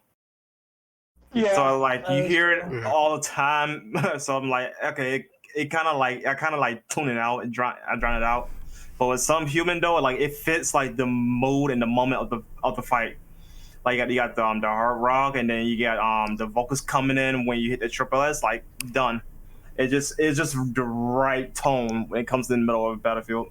Can I just say something quick that I found? You mentioned the Devil Trigger remixes, and I seem to recall from when I interviewed Casey and Ali that they mentioned that Silver Bullet wasn't originally a Devil Trigger remix. Funny enough, Really now. I can't remember what exactly it was, but they said that there was like Silver Bullet originally, I guess, didn't have lyrics, and that they only added like the Devil Trigger lyrics, like the chorus or whatever. I can't remember exactly what it was. They only added that later to tie the song back to Devil Trigger and to Nero. That like it originally wasn't even like tied to Devil Trigger apparently. I think Silver Bullet would have worked without vocals. Oh yeah, I think so. I too. like the theme, but I didn't like where they used it. I was like, it's not Virgil 3. Like that I was mean, honestly, no. Mission 20 is not the final mission. Mission 19 was the final mission. The violin, Yeah, I think, Mission works 20 better. felt like, yeah. I didn't mind the violin. I don't know. Maybe because I'm so biased with 3. I was like, man, they blew the music out of the water with Virgil 3. I was kind of hoping for something on par. And I like Silver Bullet. I just didn't feel like it fit that particular mission.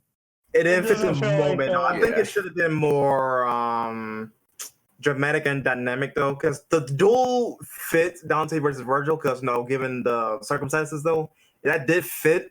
But they could have done something else for Nero and Virgil. Like an orchestrated song, essentially. Like there's no vocals, just I orchestrated. wouldn't have minded if he had like a Virgil 2 theme, I guess, for Nero, since something that sounds like the duel, like with the same vibe, but it's not the same, I guess. I don't know. Oh, It's kind of like why Virgil not 1 to use- Virgil 2 and 3. Why not Kinda use like that, where it's Nero's theme? the same techno rock vibe, but it's not the same song. Why not use Nero's theme from Tekken as the final boss? This is still I dope. think, yeah. Yeah. For me, I think V's battle theme is the best. Crimson Brandon sees you. Cloud. I like Is that like your second? Yeah, favorite? I love Crimson Yeah. Cloud, Yeah, that's my second favorite. I like all of them, but yeah. especially when you hit that S rank. Yeah. Yeah. Yeah. I like all the songs too. They're all great. They're all awesome, but I get tired of listening to what is it, Devil Trigger, because maybe it's a good song, but it's like hearing Drowning Pool's Bodies. When you hear it like 1,000 times, you get numb to it. So I don't have Yeah, that they sort of. spammed it. I think it has the weakness of being the launch theme of the game, so everybody's heard it so much before it came out. Yeah. Yeah, So like that's why everyone comes to it. what made Devil's Never Cry special is like they saved it at least initially until the end of the game, because they did have it in the trailers though, but like it wasn't in the game itself though. It didn't became relevant until literally after you beat Virgil. So they did it right. It made the moment. Whereas Double Trigger though, like it was hyped. It was awesome when we heard it the first time around with the first trailer with Neuro. And then you hear it again with all promotional material. Then you hear it here, you hear it there. Then the game itself, you have 7 remixes. And I'm like, fam, okay, hold up. And I get- Devil I Trigger get was it. yeah. Oh yeah, Devil Trigger was what, the live action. It was performed stage. live at the Video Game Awards. Oh yeah, that's so I'm right. like, Last year. it was everywhere. So I'm like, I like it. It's a good song, but it got overused way too fast. yeah. But the people who did sing the song did an amazing job. I will give them that. I think after a while I switched back to The Time Has Come. I got so nostalgic for 4. I'm like, I've heard DT so much. I'm like, I want to hear something else. How about The Time Has Come? I've listened to it for 10 years. It doesn't even bother me anymore. Did Why not? Good song. I love Taste the I'm a little Blood. biased for saying I like that song a little more still than DT. Did we talk about the dynamic music? How do you guys feel about that? That was badass. That was. It's awesome. Yeah. I really like it. It had Yeah, really good that's- presentation. The dynamic music is the reason. I said dynamic reason. Sorry.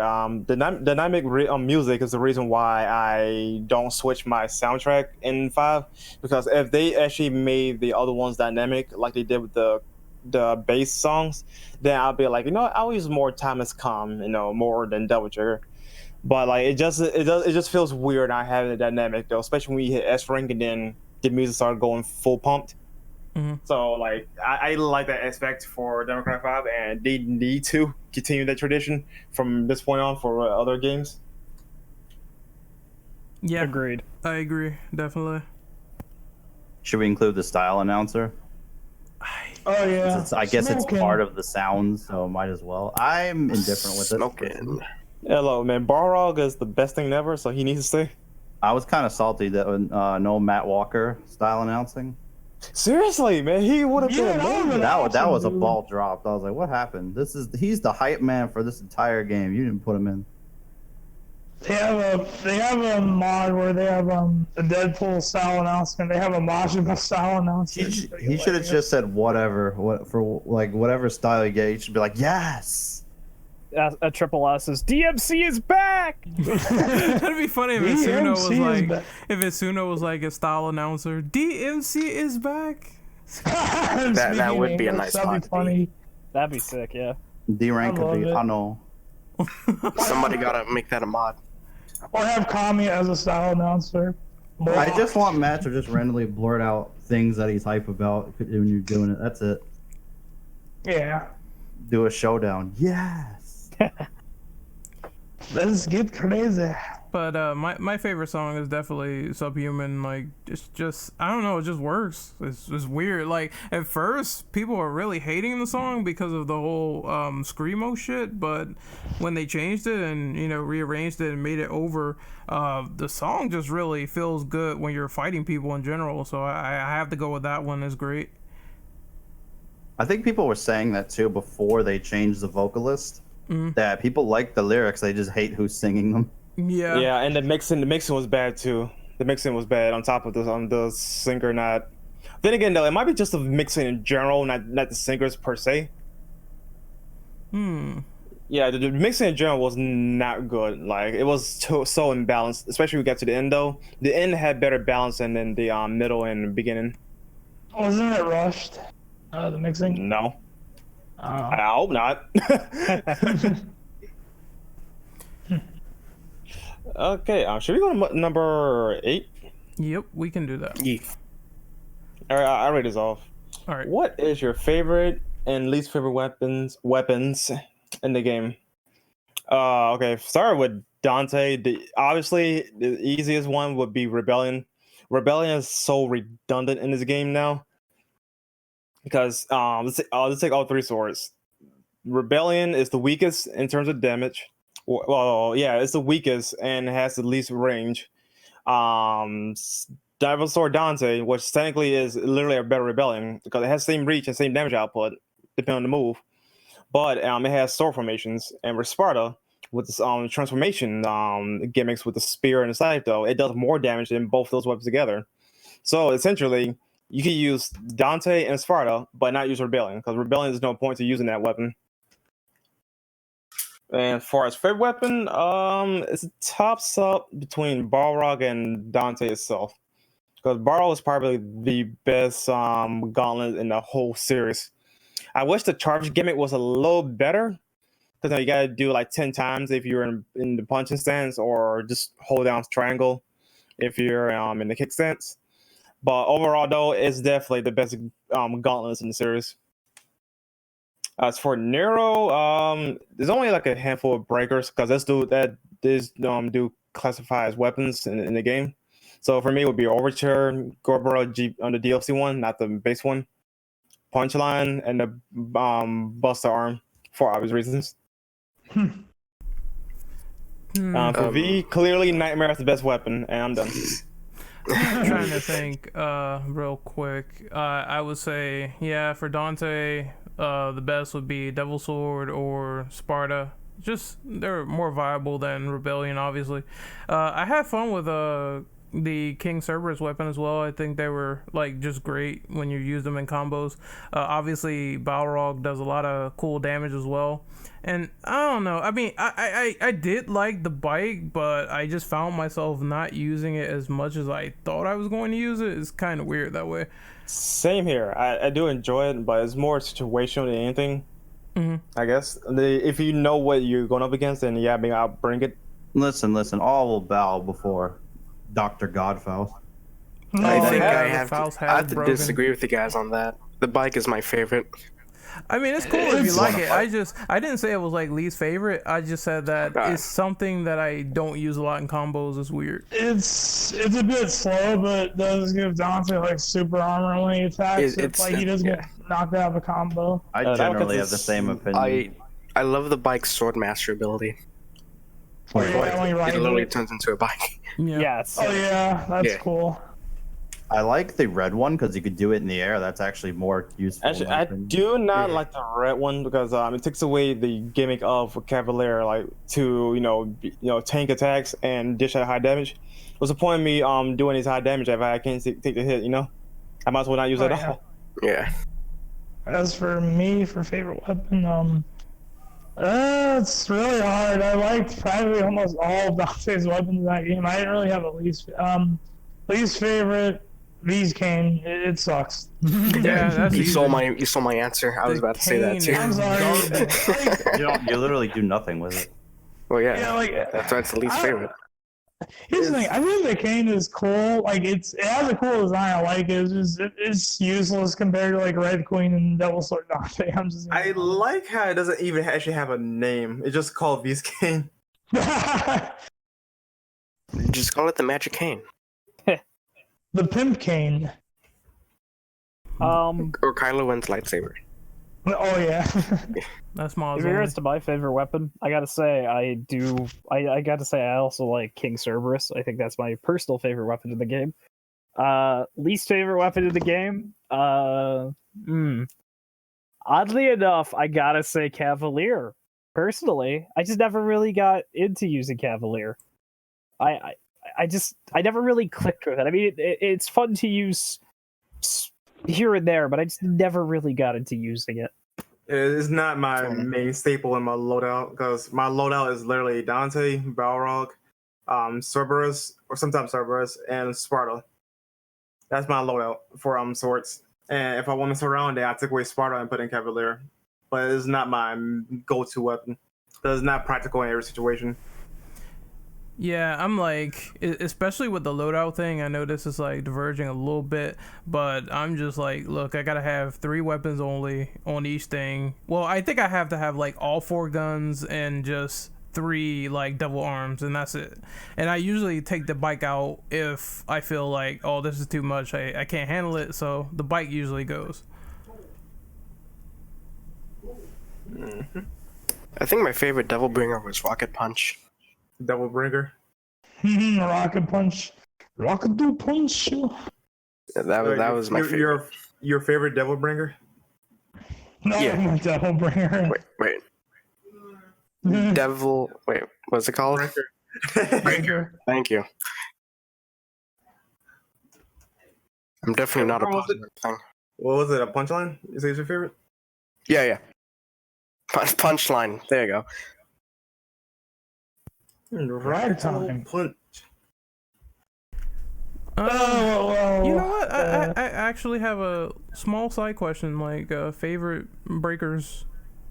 All right, I answered that earlier. For me, it would be it was Overture, the DLC Gerber, Punchline, and the Buster Arm. Mine's the time stop one. I thought that was pretty cool. Ragtime, yeah, Ragtime. I really like Ragtime's lit. That one could have been better, honestly. It's cool though. It's like, I just like the effects and everything, how it looks, and you can do combos if you fully stop time and it breaks. But I guess I'm a sucker for Tomboy. If I'm really like honest, like Tomboy was amazing in my opinion. I agree. Oh, yeah. It is a fun arm. It's good for high damage. Yeah. It's 50-50, but when you know how to use it, it's actually really fun. Like I think if you time the cancels in it when he goes in the animation, it's actually one of his, probably the best when it comes to damage. Also extends Red Queen's moveset. Yeah, I like definitely. the crazy spin in midair. That's also awesome. That's my main go-to for damage, then turn it off immediately. Turn it off immediately. Yeah, because if you get hit during that, it will break. Yep. Yeah, you gotta be careful. Because you're a bit slower when he uses it. The gun part of it, I've never used it. That shit is busted. It breaks all armor-based attacks in once you charge it up completely. Oh, okay. That's pretty lit. Is it good against those like enemies with the spikes on their back or whatever? Yeah, them, the guys with the shields and super armor. Oh, okay. I gotta use that more then. But it's not safe. That's the thing, though. So yeah, because you're stuck to your spot. You're very vulnerable. Yeah, you can't move. It's really strong, but you gotta use it right. Yep. I've seen people combo off of like stopping them in the air with Ragtime and then popping them with that shot while they're still there. I like how Ragtime reminds me of Bayonetta. It reminds me of Democrat 3. Oh yeah. What was it? Quicksilver? Yeah. Yes, that should have been the game, but I digress. But are we done with this one before we move on to number 9? Yeah, I think we can move on. Yeah. All right. So, how do you feel about the implementation of the online guest system? Do you think that DMC should have more additions to co-op going forward with DMC 6? Clearly, yeah. I'm gonna tell you right from the back, man. Yes. Devil May Cry is so behind with the online stuff. Is saying Ninja Gaiden 2, Bayonetta 2, Dante's Inferno, and among other Xbox titles had online co-op and did it much better than Devil May Cry 5. Make a lobby system. There, I solved it. Invite. Yeah, invites. Do invites, please. Like, Have a separate mode. Let us play together and with co-op missions or bullet battles. Like, it's not hard. It's literally not hard. If modders can do it just by doing their magic, there's no excuse that Capcom can do it. I'm sorry, like no, they held this back too much with the online. The cameo system was a bit of a letdown. I honestly was. I never used it the whole game, actually. I think I used it one time, and one guy didn't really, he sort of joined my game, but he really didn't, because I had to fight against him. It was one of the earlier Nero missions. I think I had that turned off. The only time now his thing with the cameo system though, depending on the mission, your actions can affect the other person. Like for example, if you're playing as V in mission 4, if you don't know shortest climb up routes, yeah, you have to make Nero take a longer way around to complete the area of the mission. I noticed that when I restarted that mission 3 as Nero, and I had to take a longer route than what I took before. Mm-hmm. So like the missions that you actually do co-op in, which is mission 7, which is very limited compared to mission 13. Like that stuff is really fun. We need more of that. We really need more of that. It was so much fun. 3 Warriors, I think it was. Is that the one where they're like all together and you're going down the holes? Yep. Yeah. Oh, okay. I know what that is. Yeah, because I played it on PS4 originally with like base game, and then I played it on PC, and very recently I just played through Bloody Palace completely with a friend because of the co-op mod, and that really shows you what, in my opinion, DMC5's co-op could have really been like, and it's disappointing. I do think co-op has a place in DMC. I just wish it was in this one, I guess. Yeah, it seems like even the initial findings of local co-op and DMC3, it seems like they're building all up to that. And considering the ending with Dante and Virgil being together, I don't see why they won't do it. I agree. Also, Eli, we hear you typing. My bad. It's cool. But yeah, I hope that in the future they implement all this stuff like an invite system, because we really need it. I found it a pain in the ass to find like certain people doing the same mission I'm doing, because you had to do that whole reset button thing, and I'm like, okay, well, I got a menu quit out. Hopefully yeah, it's like I have it set to friends, like prioritize friends, and I'm not getting my friends. Like, why? Come on. Oh yeah, I didn't even get Vandal once on PC. Yeah, it's so annoying. Just, it's funny, like it feels like they ripped this whole thing from RE6 with the guest system, because you know the characters could cross over with each other in certain segments, but they forgot the vital thing, which is the invite system and how it works in that game, and how they have like all these menu options in RE6. Never mind the invite system though. Just they didn't flush it out. Like there's no dedicated mode towards it. There's only 2 missions, and select missions that require you to do something to change your path for another character. Mm-hmm. Yeah, it definitely blows when you consider what could have been as opposed to what we got. Yeah. Mm-hmm. Yeah. But anyone else wants to go on this before we move on? I think online co-op would be good in further DMC games. Co-op Bloody Oh Palace. yeah, DMC6. Yeah. Dante, Nero, and Virgil kicking ass together. That'd be cool, actually. With V as a side character. I don't think that's happening. Unless it's unless it's a non-canon scenario, then yeah, sure. Or extra character. There's always help. Yeah, non-canon, sure, but canon, nah. I don't think it's gonna work. Alright, so let's move on to the next question. Let's see. This is question number 10. What is your stance on the plot and characterization this time around compared to other Devil May Cry entries? Oh, mine's if I go on this one. Yeah, this go ahead. I'll go. Okay. Here's my feeling on the story and the characterization. I do think the setup is really damn good. Like, I feel like, you know, when V appears and Nero loses his double bringer arm, Dante loses and gets his ass kicked and Rebellion breaks. The setup was great. I actually think it's really good, and how Nero and V and Nico team up to, like, sort of find Dante. And I do love all the references to the game. However, and when you get to Dante, that's when the story starts to get really good, and it has some great moments. Like I told you, Dante unlocking Sin DT and Mission 17, like the entire Mission 17 was awesome. You know, when they were Dante and powered up years and were fighting at their old home, you know, Virgil.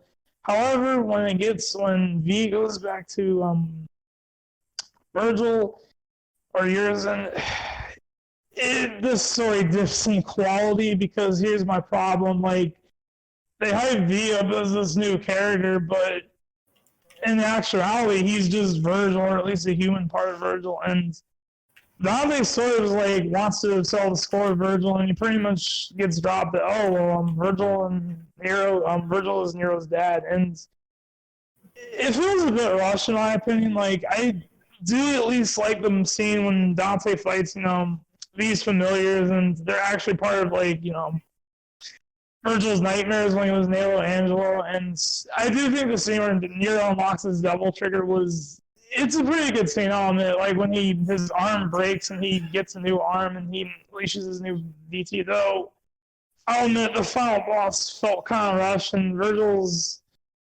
doesn't get any serious repercussions considering all the shit he pulled throughout the game, which is kind of jarring. Like Dante's like, I'll keep an eye on him while we're in hell. And yeah, that's kind of it. I do enjoy the story, but I think the ending was a bit rushed. You can kind of tell her like tapped for time, especially like, yeah. It just felt like they kind of. It just felt like they were aiming for the perfect fan servicey ending, which I mean, people did get what they want, but I do feel it's weird that Urizen soul sucked everybody, and Dante's like, well, he's back to normal again, so let me go down here and help my brother out. I mean, I understand the motive, but it is like weird when you consider all the people that died. It's like it doesn't matter at the end. Okay. My bad.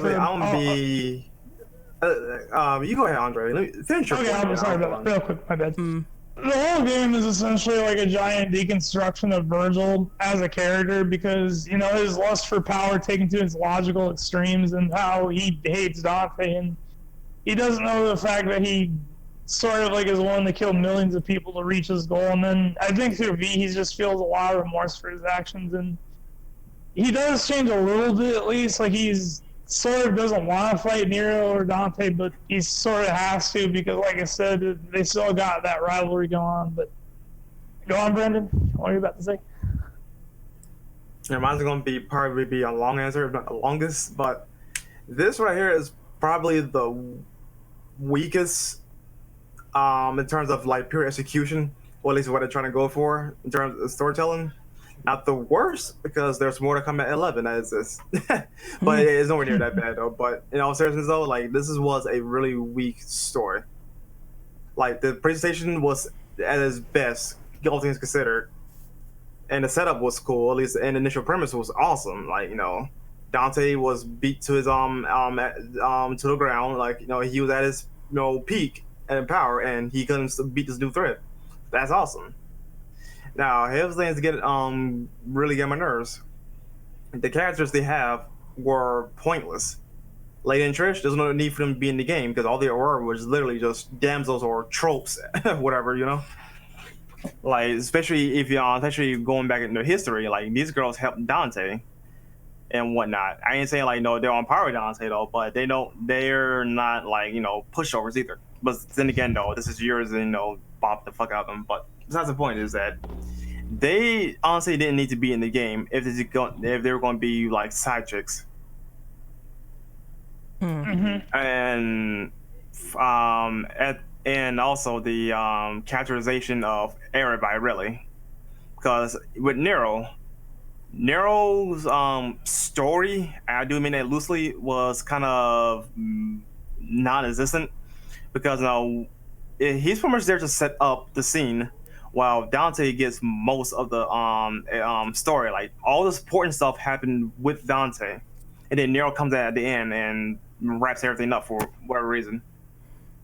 Yeah. Virgil, truth be told, I'm gonna be honest though, Virgil did not need to be in this game. He didn't need to be here. Or at least his role should have been different. I'm fine with Urizen being a thing though, but Virgil, like just Virgil himself, like he didn't need to be in the game, truth be told. Yeah, and it felt way too fan servicey. Like Virgil's motive behind becoming Urizen was stupid. Like he's salty. He's just basically salty that he lost to Dante. Yeah, he like really asked Matt about it. And the funny thing is, Urizen's actually like weaker than Virgil, if you can believe it. Well, technically yes and no, because Urizen is stronger than Virgil was before. Mm-hmm.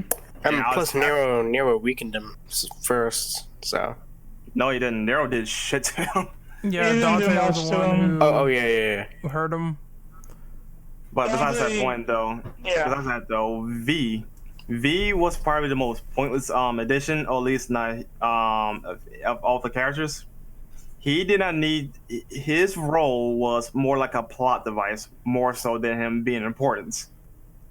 Yeah, unfortunately, because he was an interesting character. It's just they don't do much with him. I agree. He was like very interesting though. Like he was like a immediate sell to me though. Just I wish his role in the story was different. Like all he really is a satellite character to Virgil. Because I'll be real with you, if you took Virgil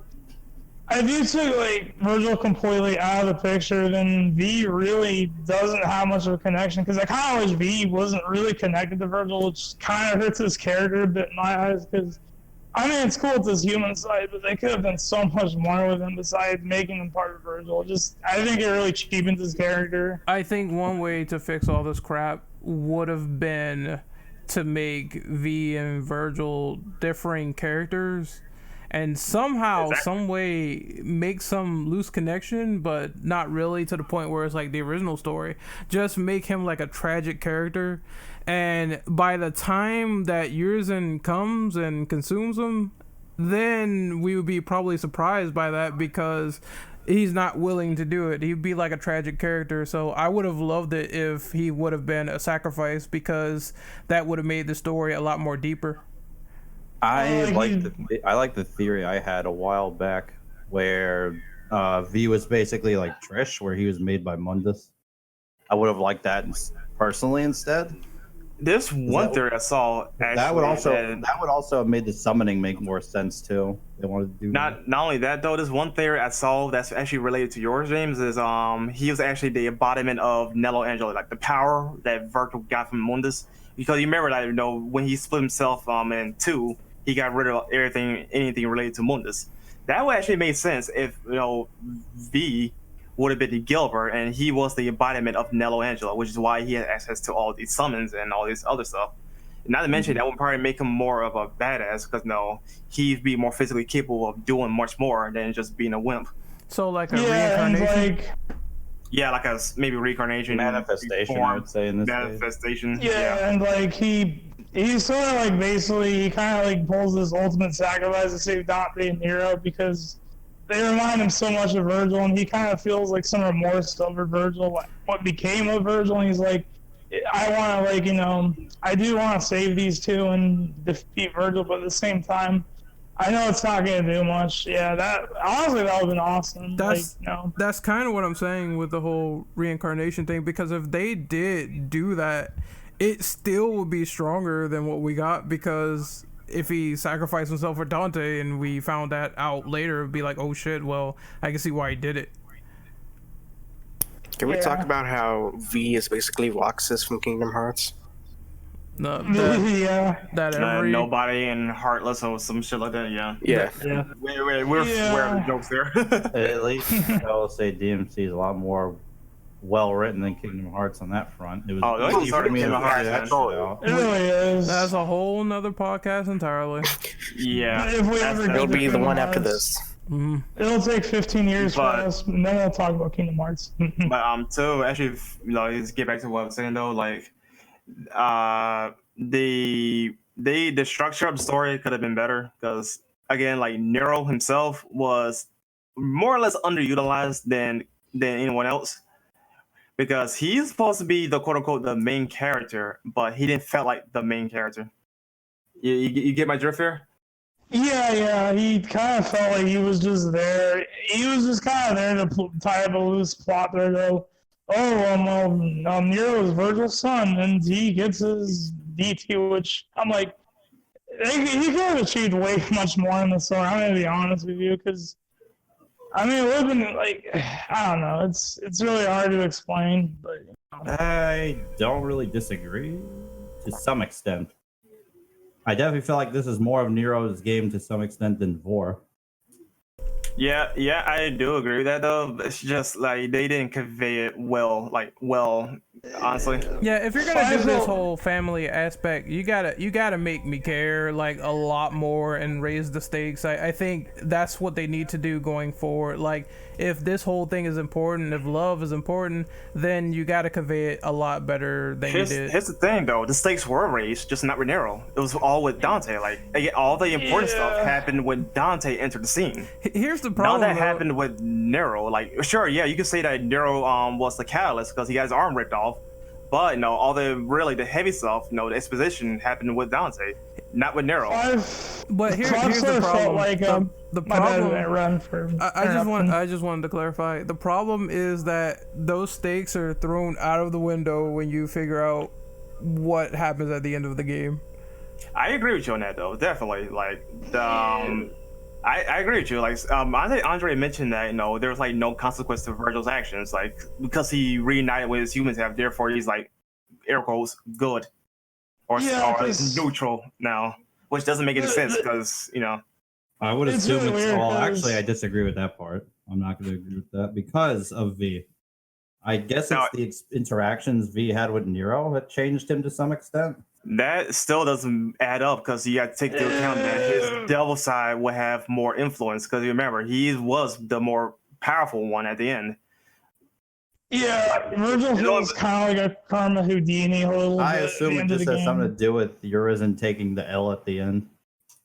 Like, I don't disagree of V having some form of influence though, but it shouldn't be enough influence when one side should be more dominant than the other. Yeah, I think it's definitely a combination of the things Urizen experienced fighting with Dante, and then of course Nero and V. That's my assumption. It's a combination of things.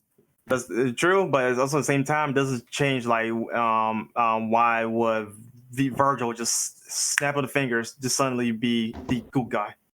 I wouldn't call him good. I'd just call him neutral right now. That's why I put air quotes. He ain't on that allegiance yet. Yeah, he's like, all right, we're cool until this shit's over. He didn't say, I'm joining the crew. It's more like, all right, fine, I'll mellow out for now. That ending was just so rushed. I'll say this. Popped out of nowhere, stop this fighting, please. I don't even think it's rushed. I think it's just the direction they chose to go with it. I'll say this. Hang on, Andre. I got another conundrum I gotta actually bring up though. I hate how they downplayed Dante's and Virgil's rivalry. They pretty much dumped it down to them having a petty civil rivalry, which is not true. Anybody that played Devil May Cry 3 know like it's more of like a mix of ideology. Their ways of living their lives is different. I mean, are we going to ignore the fact that Virgil sprouted a giant tower that literally killed most of the population in the city? Like, their reasons for doing their thing is different, which is why they clash a lot. Not because I hate you, you hate me type of kind of bullshit. I didn't like how they handled that in 5. They wanted to try to pose a question when Virgil's like, "Oh, would you do the same thing for me?" But I feel like that was very minuscule when it happened. I'm like, why didn't they go in this direction more, where they try to understand the whole Eva shit and how they're all different and all this stuff while bringing up the discrepancies between both of them? I think that would have been a lot more interesting. Like, they didn't even acknowledge that with say Nero. Like, Nero just came in as like, stop fighting, this 7 virus sucks. Like they didn't even bother explaining let me tell you why things are happening the way it was. First, since Dante dropped the bomb on Virgil is his father. Now, I think that right there, that would have been a good moment, have a cutscene dedicated, explaining what's going on, why things are the way they are between the two of them, their family history. Then that will probably make the moment, Nero's moment when he's getting Devil Trigger was amazing. Just how it was brought up wasn't good. He emotionally panicked and got it, basically. Which that part I'm not against because he's the moral of the story for that is he is afraid that he's going to lose the only people related to him. And he's already lost Fredo, so that kind of fucked him up. Nero loves Dante and Virgil with all of his heart, essentially, and he kind of acted on instinct. Why would he love Virgil? The man ripped his arm off. I don't think it's it's weird. Virgil per se. I definitely don't think so, considering they were having a stabbing contest. I was like, it made more sense if he didn't want Dante to die, because that man was more of his father than I do Yeah, think like, he it was cares that Virgil's his dad because just by the fact that he's related to him means he doesn't want to see him die. Exactly. He just wants him to stop beefing. Which I did agree with that point. At this point, yeah, they need to stop the beef. What Yeah. beef though? Like, Virgil's basically the one hanging on to the baggage at that point. yeah, I don't disagree with you on that one though, but the beef right here, like, it's more than just beef. It's much Yeah. more than that. Like, seriously, three made a. I'm putting it in simplistic terms because I don't want to go into a whole background thing for it. Yeah, okay, that's fair. That's actually fair. I could, but that would take like an extra 10, 15 minutes to explain this shit. Yeah, I think we should. Okay, just narrow it down though. My point is that I hate how they downplayed Dante and Virgil's rivalry, air quotes, and just made Nero look like the hero at the end though. Rather, them just hold on. Rather than them conveying like to Nero like why things are the way they are. And then that would maybe more of a motivation for Nero to come in and stop all this. I would have that been more favorable. I was gonna say I do wish Virgil explained himself. I guess we're gonna wait another 11 years for that explanation because this dude has got a lot of shit to explain what's happened. Yeah, and why did you bang? Why did you have Nero? Why did you do this? Where the fuck have you been for like 20 in years? Virgil's defense though, he didn't know Nero existed though, so I can't give him flack for not being there, quote unquote, because he just left the city right after he's done with his thing. Because remember, he's on a journey for power. I guess I hate that Virgil dived in at the end of the game, because I wish we got any dialogue with Virgil's a treat. So I hate that there wasn't more. Think of it like this: he's like, Wesker, my man. We both fucked in the past. Now we got a son. We totally got a son now. We nutted. We're power hungry, and we didn't know they existed. Except one guy is in the volcano, and the other guy's like in hell for some reason. At least Virgil's alive and well. Wesker's donezo. Yeah. But guys, Virgil's the best dad though. Dad of the year. Honestly, I will say their fight did fit the series. Like Nero and Virgil fighting felt DMC-ish because anything with these two, with Dante and Virgil, for example, if their idea of having a reunion is beating the shit out of each other, Nero and Virgil was no different. There's a good father-son moment of stabbing each other. It made sense. It really made sense. Especially that part didn't bother me. Although I do agree with Brandon, the real final battle was 19. 20 felt more like it was just extra storytelling. I said Mission 20 is the epilogue. Yeah. It's basically the closing of the game, which I'm not against. I like the dialogue. Nero did act realistically to Virgil. That part I applaud them for. I didn't think they were going to be that harsh on him, but hey, I'll take it. I mean, he did do Call rip his my dad arm a off. fucking jackass and shit like that. I was like, okay, the dude ripped my arm off, man. I would be more angry than Nero. Quite honestly. I'm saying the way they wrote his frustration was believable. I was like, yeah, I'd be mad too. You mean the fuck you trigger? I'm gonna post that here. Fuck you. Call them a jackass. He called him an asshole. He also said jackass thing at one point. Both you fucking asshole. Yeah, 5 kind of felt like a passing the torch kind of game with Nero. That's what I get from like at the end when Dante and Virgil leave to go to hell, and Nero is. I like that Virgil's like, I'm gonna fucking ground you when I come back. Oh, the passing the torch thing is like another can of worms for me. Like if you guys want to do it as a question though, that's up to Renegade, because no, this technically diversion from the main topic. Yeah, my bad for answering because we were talking quite a bit about the story. This was bound to happen. Ren knew from the beginning we were gonna be around. Yep. It was fun though. It was fun. That's why this podcast is like 2 hours. I'll give you a couple more minutes. Go ahead. I think you meant you, Brandon. Oh, I'm passing the torch. The question. Okay, well. The thing is though, I am personally not big on Nero. I'm fine with quote unquote passing the torch on to like a new cast of characters or main protagonists though. Just Nero doesn't quite do it for me personally. You know, he's not. He doesn't fit like what I would say as a passing the torch character, especially how he was conceived and how 4 was developed, and then how little they done with him in 5. So like it does, and him as a character, it felt like more like a more like a OC version of Dante. Like it doesn't mix with me. I'd rather have. He needs If I sit more- here and say like I'd rather have any other character, that would be a lie, because no, it could be another character that could be worse than him. But no, I think Nero from Conception could have done better. What do you think Nero would have to do in the next game to like solidify his place? Get himself some devil arms. Brandon. Fight like a demon lord or something like that. Like I guess. So he's that got to could have work. his own Mundus. Thank you, Brendan. Yeah, I was about to say, go ahead. Honestly, I don't know. I don't have a clear-cut perfect answer. I honestly, I really don't. I guess from start we need competent storytelling. That would be Again, a start. I don't think the storytelling's bad. I just think they didn't elaborate enough. I don't have a clear-cut answer though. Just right now, at least. Maybe down the line, I probably will have an answer. Just for now, I don't really have one. Just TLDR, he is not a character for me to pass the torch on, and I don't have a clear-cut answer on how they can improve upon him. He needs more time to grow as a character. But at the same time, I don't feel like he should take over the series because, like I said, they pretty much started the series.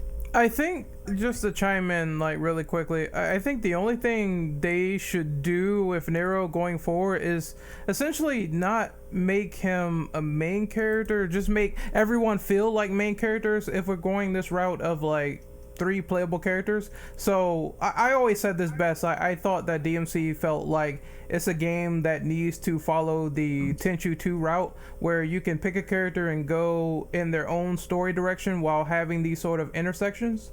I think that, too did it. Yeah, I was gonna say DMC too. Something people don't credit enough for is being separate. They even though Dante had more missions though, they balance out their perspective stories and with the narrative they have at hand.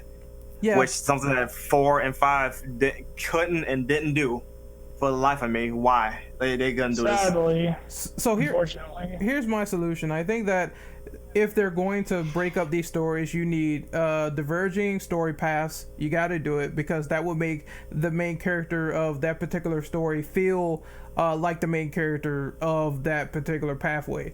And I think that another thing they can do is make the whole father-son relationship of Nero and Virgil sort of elaborated on a little bit more, because we don't see it that much in DMC5. That's what they could do for I 6. said that. Yeah, I was like, I really want more between those two. Like, whether it's casual or there's another apocalypse, I need more of Virgil talking to Nero. Yeah. Just to give them, just to solidify that they are in fact father and son, and it's not just being said. I know one thing for certain though. Virgil definitely does need a redemption arc, all things considered. Because They kind of did open up a possible story for him where he redeems himself as, you know, Dante's brother, and he's not the shitty person he makes himself out to be. He kind of has no choice, otherwise Dante and him are just gonna fight again. Yeah, and Again and again. And he ain't gonna win because those two are like dead even by the end of 5. They cannot beat each other. Oh, someone eats a fruit again. That ain't gonna happen again. Kill a whole city just to get one piece of fruit. Give I me need the watermelon. That better be one damn good apple. Gave him a whole Cindy tea for one fruit. I need the fruit. But I think what we're gonna do is we're gonna quickly answer number 11 and 12. So 11 is like really simple. Do you think that DMC5 should have got a special edition? And 12 is like, with the launch of DMC5, Capcom's very own CEO came out to announce that Capcom is back. Do you feel that Capcom is back with the triumphant return of Devil May Cry? Honestly, it's one of many victories they had with Devil May Cry, though. But as far as the special edition question, though, honestly, I think it's maybe too soon to have a special edition. I think I'd rather wait until maybe next gen, because let's face it, though, let's just wait till next gen to get a special edition. No need to wait a year later, like Devil May Cry 3. I'm in agreement. I think they should, because Harold, you said that there was issues with the console versions like Xbox and stuff like that. I think if we wait till next generation and we see the stuff like, you know, they're doing now with ray tracing, all that stuff, we could possibly get a better performing game in the process for consoles. we could get turbo mode. Yes, and turbo mode. That's something I, as much as fine as the game runs for me personally, I'm like, yeah, I miss turbo mode. A special edition with the virtual DLC. And turbo mode. Yeah, I need LDK though. Nice. I need my huge enemy waves because something I noticed with Democrat 5 is that there's a lack of lot of enemies because mostly it's small spaces where maybe you fight 3 to 5 enemies. It whereas only some happens other games, in Bloody Palace. Yeah, Bloody Palace where you fight a lot more enemies. But at least in the previous games though, you could at least at bare minimum fight up to 7 enemies in one area, depending on the enemy type. Like it was like for example, like nobody's in Democrat 1. At most you'll fight like 2 or 3 in one area, whereas if you see like the fetish or the marionettes, you can fight like at least up to like 7 bare minimum. I swear the limit in 5 is like 7 to 10. I think that's the enemy limit on screen. Yeah, at least in mission 13. Yeah, 13 is. I'm impressed. 13 ran that well considering 3 players plus all of the crazy shit they got going on out there. Yeah, Dante and Nightmare. And then all the particle effects from fucking Nightmare. Holy shit. I swear that dude dropped the frames like by 10. Every time he shows up, he bops the frame rate for like a half a second. That's why he's called Nightmare. He's a nightmare to the frame rate. Kool-Aid man, drop the frame rate. Get it? So would that Dante be the sin to the frame rate? Yeah. Yep. In regards to my answer to the questions, yeah, I do think we'll probably see a special edition down the line, hopefully with the next generation of consoles. I'd like it. I hope it adds costumes, like actual costumes, please. Virgil as a playable character or more playable characters, depending on what they feel. Just turbo mode is a big one. I'd really like that back, if anything else. Yes, sir. And with question 12, I'm not really sure. I mean, I like Capcom, but they ruined my faith in them quite a bit. So, yeah, if Remake 3, if RE3 Remake is good, maybe I'll feel the hope again. Honestly, they've been doing a damn good job this generation, all things considered. Because we have Mega Man back. We have they're killing it with Monster Hunter. They have Street Fighter. That's kidding. All their major franchises are getting. Yeah, Resident Evil is strong. Because we got a remake. Yeah, we got a remake. 7 was good for what it was. We got the remasters. RE3 coming. Yeah, RE3 is coming. Democrat 5 for what it is though is a good game. At least we got that. All things considered. So yeah, I think they're going pretty strong this generation alone. So hopefully they can keep this momentum next generation and actually fix the fucking fighting game division. Yeah, that's the one place they haven't gotten a W at all since like, what was it? First Street Fighter 5, then we have MVCI. Like that department is a joke right now. MVCI held the biggest one. Yeah, at least 5K though, like it was getting better over the years though. MCI just stayed in that one spot and never ever had any updates after they nerfed Dante. Does anyone even play that anymore? People still play it. No, surprisingly, but for the patching of that game, and I guess for Ultimate Marvel discounts too, they need Marvel, like they need to pay them every time they patch the game and stuff, right? That's bad. They need to pay to get the licenses to use the characters, which does have Marvel as a character. That makes sense. Yeah, that part. Really stingy. Once they're done with development, then maybe they probably had to do more negotiation though. But during the active development, no. I'm probably they don't have to. Like post. That's a possibility. Then that's a possibility. I'm not sure how those deals work behind the scenes. All I know is they gotta pay out the character licenses. Fuck Disney. That's a given. Fuck them. Yeah. Mm-hmm. I think I'd also like to see DMC5 get a special edition as well. On newer consoles at least. Same here. Like I said before, but I would definitely like them to do a special edition though. I'd say wait a little while, maybe wait like 2 or 3 years maybe into the new console gen. All right, 1 year in, so. I'm not gonna lie, I kind of wish they would stop calling it special edition. Just call it motivated. The motivated edition. That's it. No edition, just motivated. Just be honest, even Dan himself has made the joke. They might as well call it Virgil edition. Or DMC5. Yeah, but Ultimate. that's not a title seller. You know, like that's not a catchy name. Well, it's an inside joke for us, the community, though. But to get like, oops, sorry, I hit my mic. To get like new people in though, like Devil May Cry 5 Motivated, like what the hell is that? That sounds stupid, you know. Like as a marketing employee, it doesn't Virgil's sound big right. dumb smiling face on the front cover, like oh. Can't pretend that Capcom didn't call games dumb before with Frank's big package. Yep. That's the Canadians though. We don't talk about them. They're part of Capcom. Part of Not Capcom. anymore. Capcom. They shut down. Not anymore. They still publish shut that down. game. Yep. I don't know. Like Frank's big L. Like I was gonna say earlier, the problem with Capcom seems to be just everything's good. So even the gripes with DMC5, you know, they still publish a pretty solid title.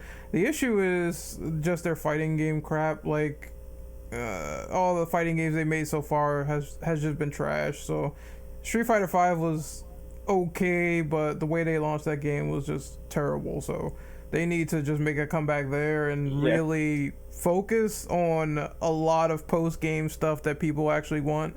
I think those are the main two problems that they have, in my opinion. Yeah. Well, I think that's it for now, unless anyone else wants to go on this. No. All right, then Yeah, we can do Good. outros.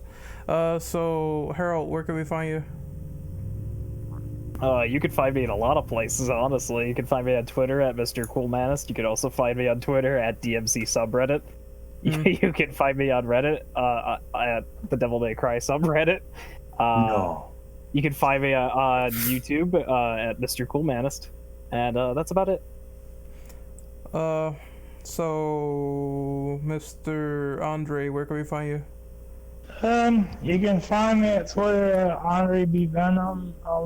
Yeah, that's pretty much about it. Had a really fun time on this podcast talking about DMC. Eli? You can find me on Twitter at Gamma Alias. James? You can find me on Twitter at DevHunterJames. And Brendan? You can find me at Neverland. I'm just kidding. You can find me on Twitter at Immortal Brundle. I have a YouTube though, but that's still being worked on. You can find me on Twitch at Sir Brundle, and shut up. None of your business. Alright, and you can find me on Twitter, RenOperative _ YouTube, Renegade Operative. I am supposed to be working on some new shit. I guess this is going to be the RA3 review, so it's going to be OG, not remake. So look forward to that in the next coming days. And this podcast, I don't know when it's going to be up, but it should be up, I guess, either tomorrow or Tuesday. Either way, this is the IAS signing off. Once again, happy first anniversary to Devil May Cry 5. DMC is back, and we will see you guys next time. Later. See you in another 11 years. Not in 11 years, huh? No, 11. Nah, make it 22 years. No, I'll see you guys in 8 because it's going to I'll take be in a walker time by DMC5 needed. I can't wait to do another podcast for DMC 6. Yeah. No, a year after DMC6. Oh. No, there's going to be the pre-release hype podcast, and then there's going to be the DMC 6 podcast a year later. That's just how it goes. No, don't forget the DMC6 Impressions podcast. Yeah. That'd be cool. I would be down for like a DMC 6 podcast in the future. That would be hype, man. Like,